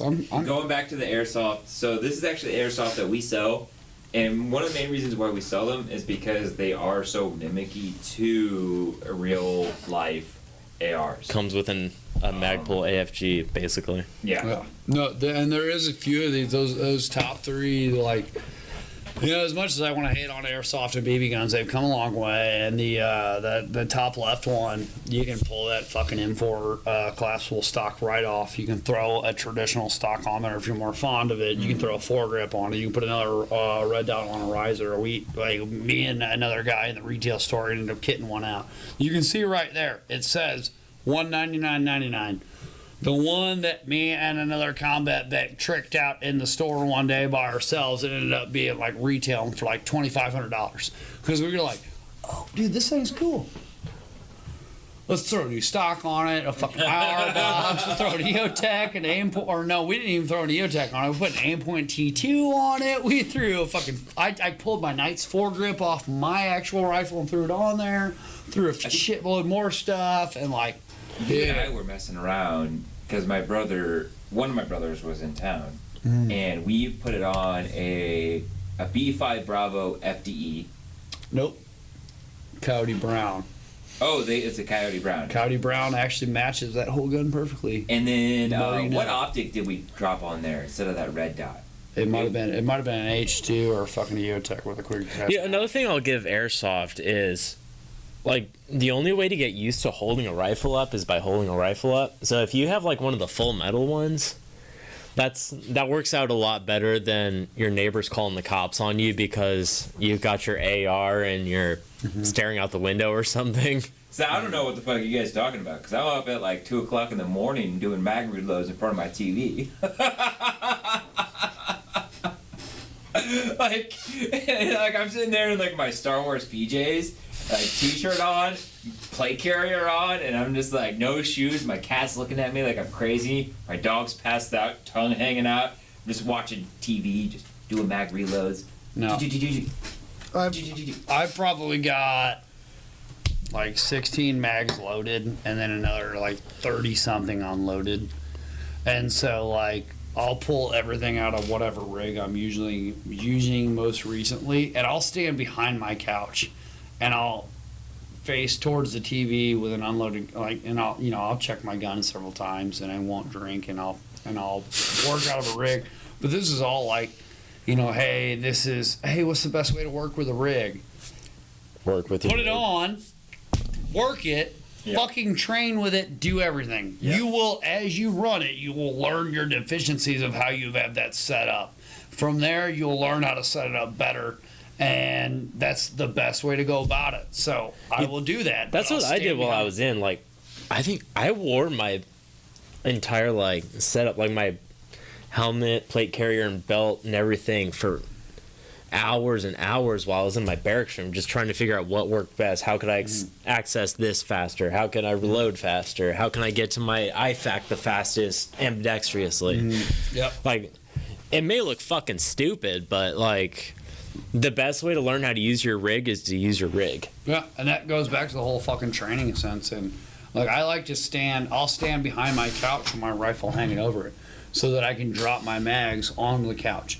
Not that I care about like my mags being destroyed, but at the same point in time, if I drop all my mags on the couch, my fiance can just reach over and hand me all my mags back when I'm done. So I can just like reload my rig and I can keep fucking going. And so that's all like, you know, speed reloads and stuff like that. But, you know, at the end of the day, like I will do a lot of stuff like that. You know, I'm not saying dry fire is the end all be all, because, you know, at the end of the day, you want to work your rig. You do want to do dry fire, because dry fire will allow you to work more with your rig than it will with live rounds, because you're limited by how many live rounds that you have. So the more dry fire and the more manipulation you can do with your rifle and your rig, or a chest rig, or whatever it be, a battle belt or anything like that, the more proficient you're going to be. And shit, I'm like, dude, I asked for nothing but TacticalSht gift cards for Christmas. Hell yeah. And I spent all those fun gift cards on a new rig. Hell yeah, because I like woodland camo. And HRT Tactical just released limited edition M81 woodland rigs that come in as a package deal with a cummerbund and a multi-mission pouch, which are very dope. Which you can see a picture of me on Instagram on the TacticalSht page rocking. And man, I'm very fond of it. So I had to end up passing off my old rig to my fiance, which is now perfectly sized up for her. She's very happy with. So we're good there.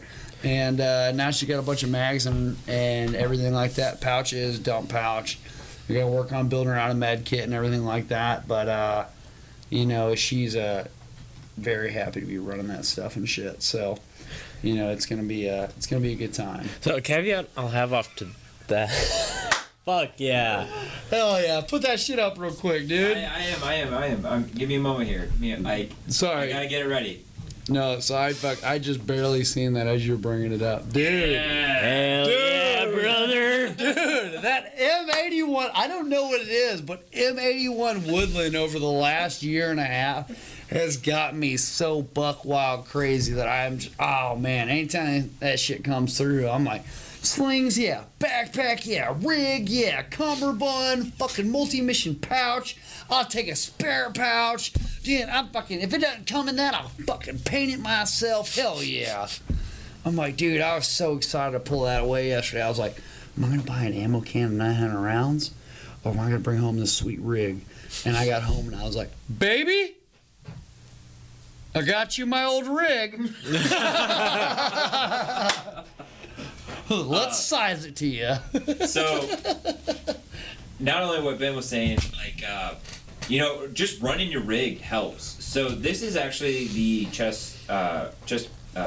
Plate carrier. Yeah. This is the plate carrier that I have, the LBX Armis 2. 12:30 in the morning, people. Yeah. And I ran this guy, and then I also did this on the front of it. Mm-hmm. And it's mainly because, you know, I had a little admin pouch, got that 2 pistol I pouch, prefer fanny packs. and then I could also run more AR mags. You're all right. You might get a raise here soon. You know, I appreciate that. So I started running that with that. So I was running 6 AR mags. Little did I know that was a bad idea. As I was running my plate carrier at my house, and I was also wearing it around, I realized that I just had way too many mags. Like, I was just like... I disagree with that statement. I More just, mags. That's when belts come into play. That's Dump pouches. where Mag I pouches. realized, like, I had too many mags in front of me. Armpit That's what I pouches. So I was making it to where, like, I legit felt like a kangaroo that was pregnant with all the shit that was hanging out in front of me. It's a good problem to have. Well, but, I want to see where this goes. Continue. and anytime that I got into a prone position, I could not lay flat. One downfall. I could not lay flat. That's the only reason I only run 3 mags on my front. So I realized that hate I that. needed to find a way to get my mags and all my other stuff away from that area. So I moved it, yeah. So I now run mags on my belt, Game changer. and I kept that guy there, and I still have that admin pouch that comes with it, and I was happy with it. But honestly, after I saw this setup, And the fact that you got that pistol mag area right there, you got that pistol mag area right there, it's like 3 mags right there. Even with that admin pouches right there, I will gladly take that sacrifice of having a little bit of extra oomph right there that I can throw some more medical stuff in. So right where my elbow is, the one that's down, you can see that I've got a double pouch right there. And so I have that for right now because I'm literally just converting everything I have over to Woodland. I've got like a Woodland backpack, a sling, and then now I got this rig, but I'm probably gonna do a whole Woodland like M81, like battle belt and everything. So I'll end up moving that double mag pouch down to a belt, just to spread the load, because one of the nice things about running a rig and having a battle belt is you can run 3 to 4 mags flat across the front. And I've actually got in these 2 GP pouches in front, there's a very thin section of material that would allow you to run like thin bandages, or like not even tourniquets, but like compression bandages and stuff like that. Hey man, little dude over there dreaming. What do Magnus Dude, with my rig I would run. A little bit of Magnus stream. Anyways. With my rig I would run my mindset was I want as much essential equipment as I can on my belt so I can drop my plate carrier if I'm doing like reconnaissance or something. So I still have IFAC, enough ammo to get me out of a gunfight, radio, all that stuff. But it really just depends on what you're doing. If it's for home defense, like, oh shit, somebody's breaking into my house, throw the plate carrier on, and then I've got enough ammo and a med kit on it to where I can defend my home. Yeah. Different story. And so that's the whole idea. So these 2 front GP pouches, I'm going to run 2 mags in them for now. And then when I get it, I'm going to run a battle belt. I'll run that I'll draw that double mag pouch on the battle belt with another double mag pouch. So I've got 3 in the cross, another 4 on the belt. And then I'll end up running a dump pouch and a med kit on the belt itself with a handgun and a few spare mags, as well as 2 spare mags on the outside of the GP pouch itself. And on the front of that I'll have, like a bunch of different essential stuff, like, all other medical gear, a tourniquet, decompression needles, bandages and everything like that. Maybe some of those compression gauze and like some of those quick clot 4x4s and stuff like that. Not like your traditional quick clot that you just dump into a wound. Nobody freak the fuck out. It's actually a bandage that has a less aggressive quick clot built into the actual adhesive side, so you can apply that, as well as having that not destroy a lot of your exposed wounds as well. But there's a lot of capability with this multi-mission pouch that comes as a whole. But there's a triple mag pouch in the back, and I'm gonna end up building out a couple battle belts for me and my fiance over the next couple of months. We might look into like building out maybe, or getting another set of plates for her, because I'm running some old shit. Like, dude, I'm running plates in a older carrier that we used to sell 6 years ago at the old store, and it's fucking, god damn, that fucking, man, that rig is so rad. Look at that Woodland. Sorry, I was like completely forgot what I was saying. That's just, I have that in my truck. It's dope. Yeah. People, we only have 9 of these left. We had 10, but yours truly took one, so my bad. When we say it's bought the other limited one? edition, we are not joking. We're not doing it as a sale. It really Who bought the other is limited edition. We had 10, but now we have 9. Yeah. Oh, I thought you said, okay. Yeah, Sorry. I think brain's not working. I think we have 9, but yeah, no, that, man, that's, Yeah. dude, when M81 Woodland is done fucking right, it looks is good. done fucking right, dude. There's You some do weird have ones to where it's do like it super right. bright and stuff. You do. Honestly, this picture doesn't do it justice because yours is like a lot more low key and like dark. I think On the it could just website be picture? they didn't edit it. Like, they edited the one that's in here.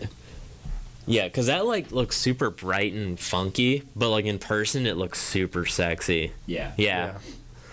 So, it's like a lot darker and like So for a rig and everything, I will take this like low key color, and like I like how non standout should stand. Oh shit! I like how non standout ish that is, even though that's probably not a word. It's just not as it doesn't pop as much, so to speak. My bad. I didn't mean to pass it on to you, bud. No. Whatever, dude. Yeah, shut up. Anyways.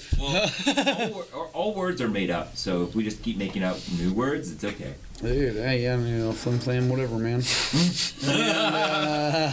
see these low key colors stand out like a lot less than like a multicam would with like Sal's Crocs. Well, so What the fuck is going on with people in Crocs today? dude, so I'll say that the rig itself doesn't pop as much. Like it's probably a little bit more vibrant than this color right here, but when it comes to a rig, camis, clothes, I don't want it to pop as much. If it's gonna be a rifle, I want to pick every specific color that goes into the woodland because I want it fucking, whatever. Like I talked to dude, there's a company out there called Republic Rifle that does woodland, and they have done the absolute most beautiful woodland I've ever seen in my fucking life, dude. And dude, yeah. Go down, yeah, Republic, no. Oh my God, they had one. Go back up to the Google search bar. Right there, God's Plaid. Republic Rifle God's Plaid. Just hit images, dude. Fuck it. Yeah, there's that image. Oh my God, dude. Yeah, That's just put clean. that up. Put that up. Give me a moment. Give me a moment. I'm Try sorry. it. Try That's it. just, dude. Reprith or RepublicRifles.com. I talked to these guys at SHOT Show last January for 2020 SHOT Show. These dudes have the exact color code for every color you want for woodland, and it looks that fucking good. Dude, oh my God. If I had a wet dream about woodland, that's how it would look. Dude, that's fucking sexy. Go to that, bring that shotgun up. No, it's on Oh, Facebook. Jesus. Give me a moment. Ew. Hate One- Facebook. One moment, please. Oh, come on. Like, that's such a fucking... That's so dumb. God's Plaid, dude. God's Plaid. You know what? Just go to another image. It don't matter. Just keep going down. Keep going down. Dude. Nope. Down. There. Put that up, dude. With a fucking Razor 1-6, you out of your damn mind. That's so good looking. Significantly large. Oof. God, dude. Oh. Facebook. Dude. There. Oof. Dude. Republic Rifle. That's a Viper, too. Dude, that's a right. Yeah, that's.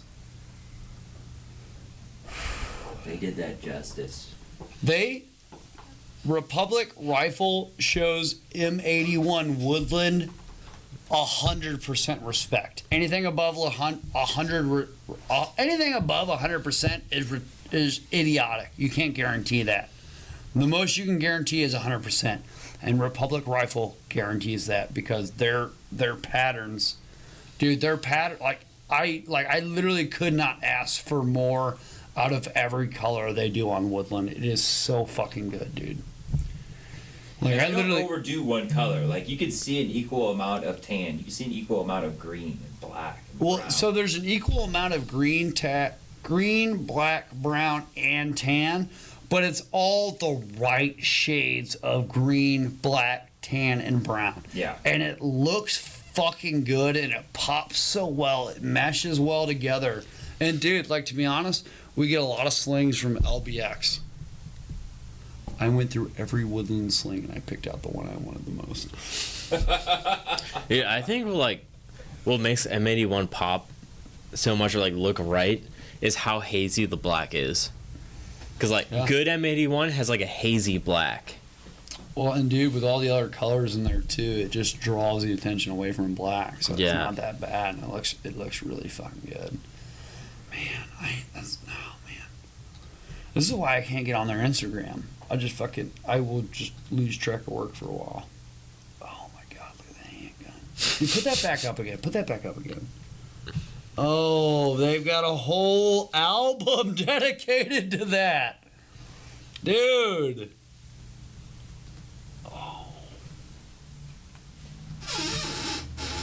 Someone's jizzing in their pants right now. Dude. Allegedly.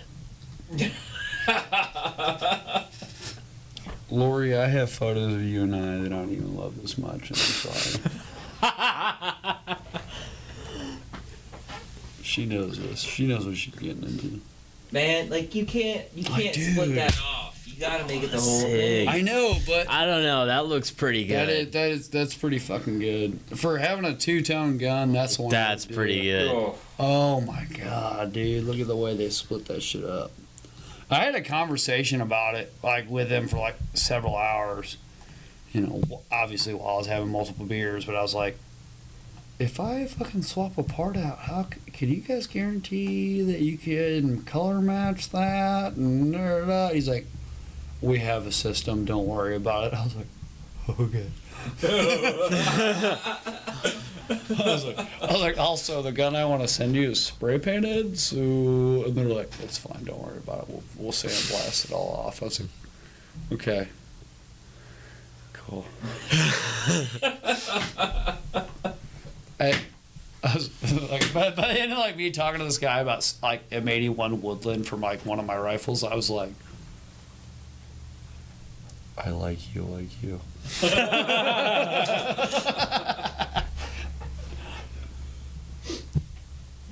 man. Oh, hey, they do AKs. No. Dude, so the cool thing is No. so any of the and so you would know Repref and you would know Republic Rifle because there's a company that me and Kendall talk about quite a bit. Oh, that's hot. Meridian have you ever heard of me talk about Meridian Defense with Kendall? I haven't overheard it. So Meridian Defense is a really cool fucking company that their boss owns an aerospace company, and they have this special operations division where they just make fucking AKs. So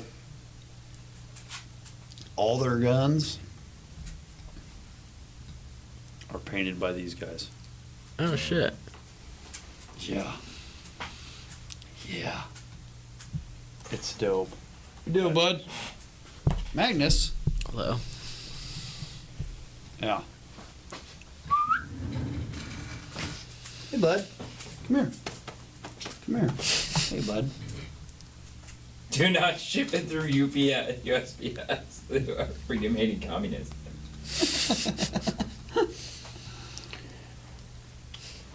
They're gonna mail in ballots. Dagburn, old Dagburn. You're welcome, Ryan. That's one of Ryan's taglines. I'm getting tired, bud. Yeah, he is. Look at that face. He's gonna come over here and be like, hey, Dad. Say, Dad, what the fuck? Dad, where are we going, Dad? Dad, these people are getting louder every 30 minutes. What the hell? They're angry. They're fucking yelling. Dad, every time I drink the angry juice, they get louder. Every time that dude puts a tall thing in his fucking koozie, he gets fucking angrier and angrier. God damn it, Dagburn, old Dagburn.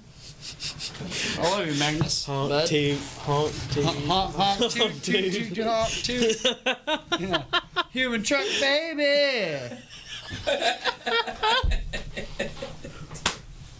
Oh my god. Oh, that's a great song. I have no idea what the fuck you guys are going on about. I will. That's play a that. story for another podcast. I will play that for you as soon as we end today. Oh, I was gonna start. Oh my god. I'm Guys, good. I'm good. No. With Yeah. Right there, we're gonna end it. But honestly, I like to thank all the shitheads that stuck it out. You guys are great. Thank you.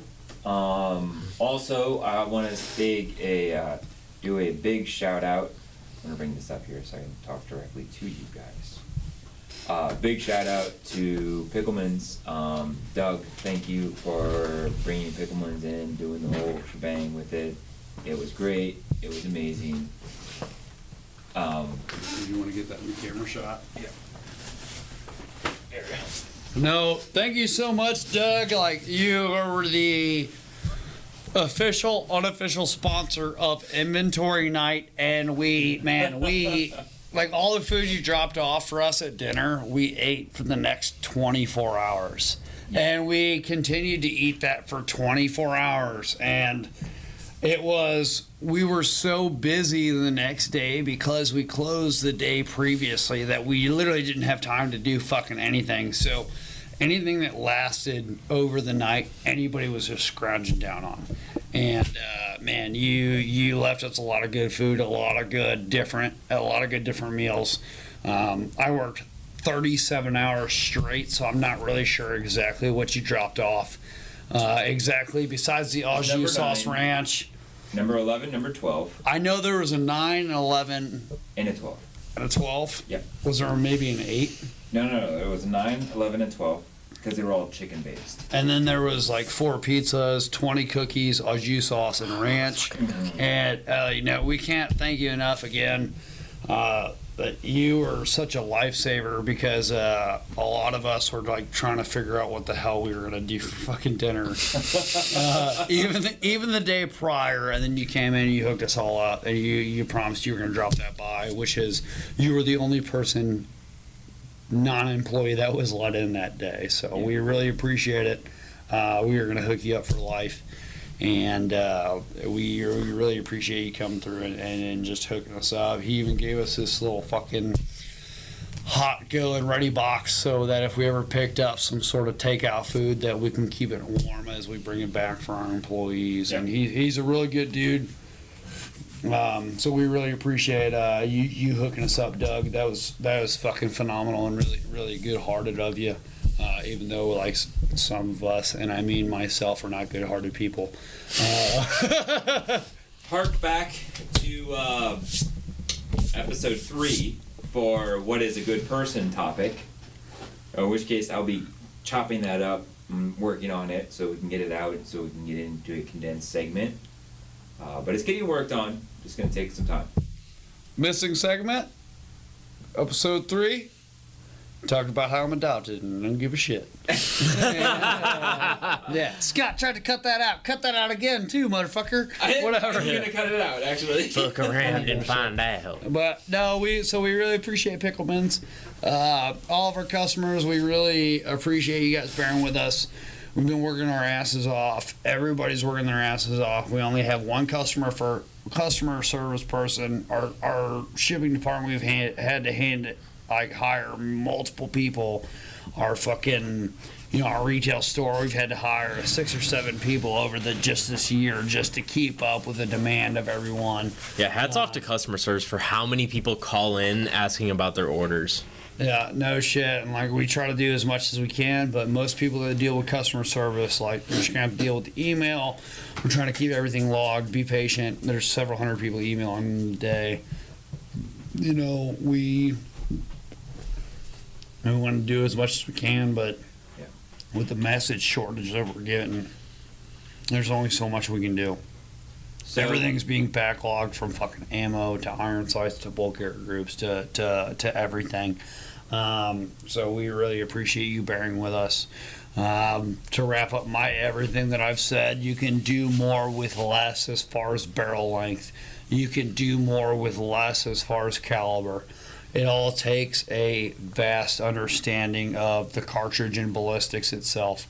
Put a lot of rounds downrange with one caliber of 5.56, and from there you can start to understand a lot of different other things as far as velocity, below weight, and drop. So, not that a lot of people are just ignorant to that fact, but you don't know what you don't know. You don't know what you don't know. Exactly. And realize that. Exactly. Realize that you don't know what you don't know. Exactly. Get training. Be wholesome. Yeah. Learn what you have. Learn what you can do. And figure out how far you can push that out. Yeah. Velocity and barrel length is not everything.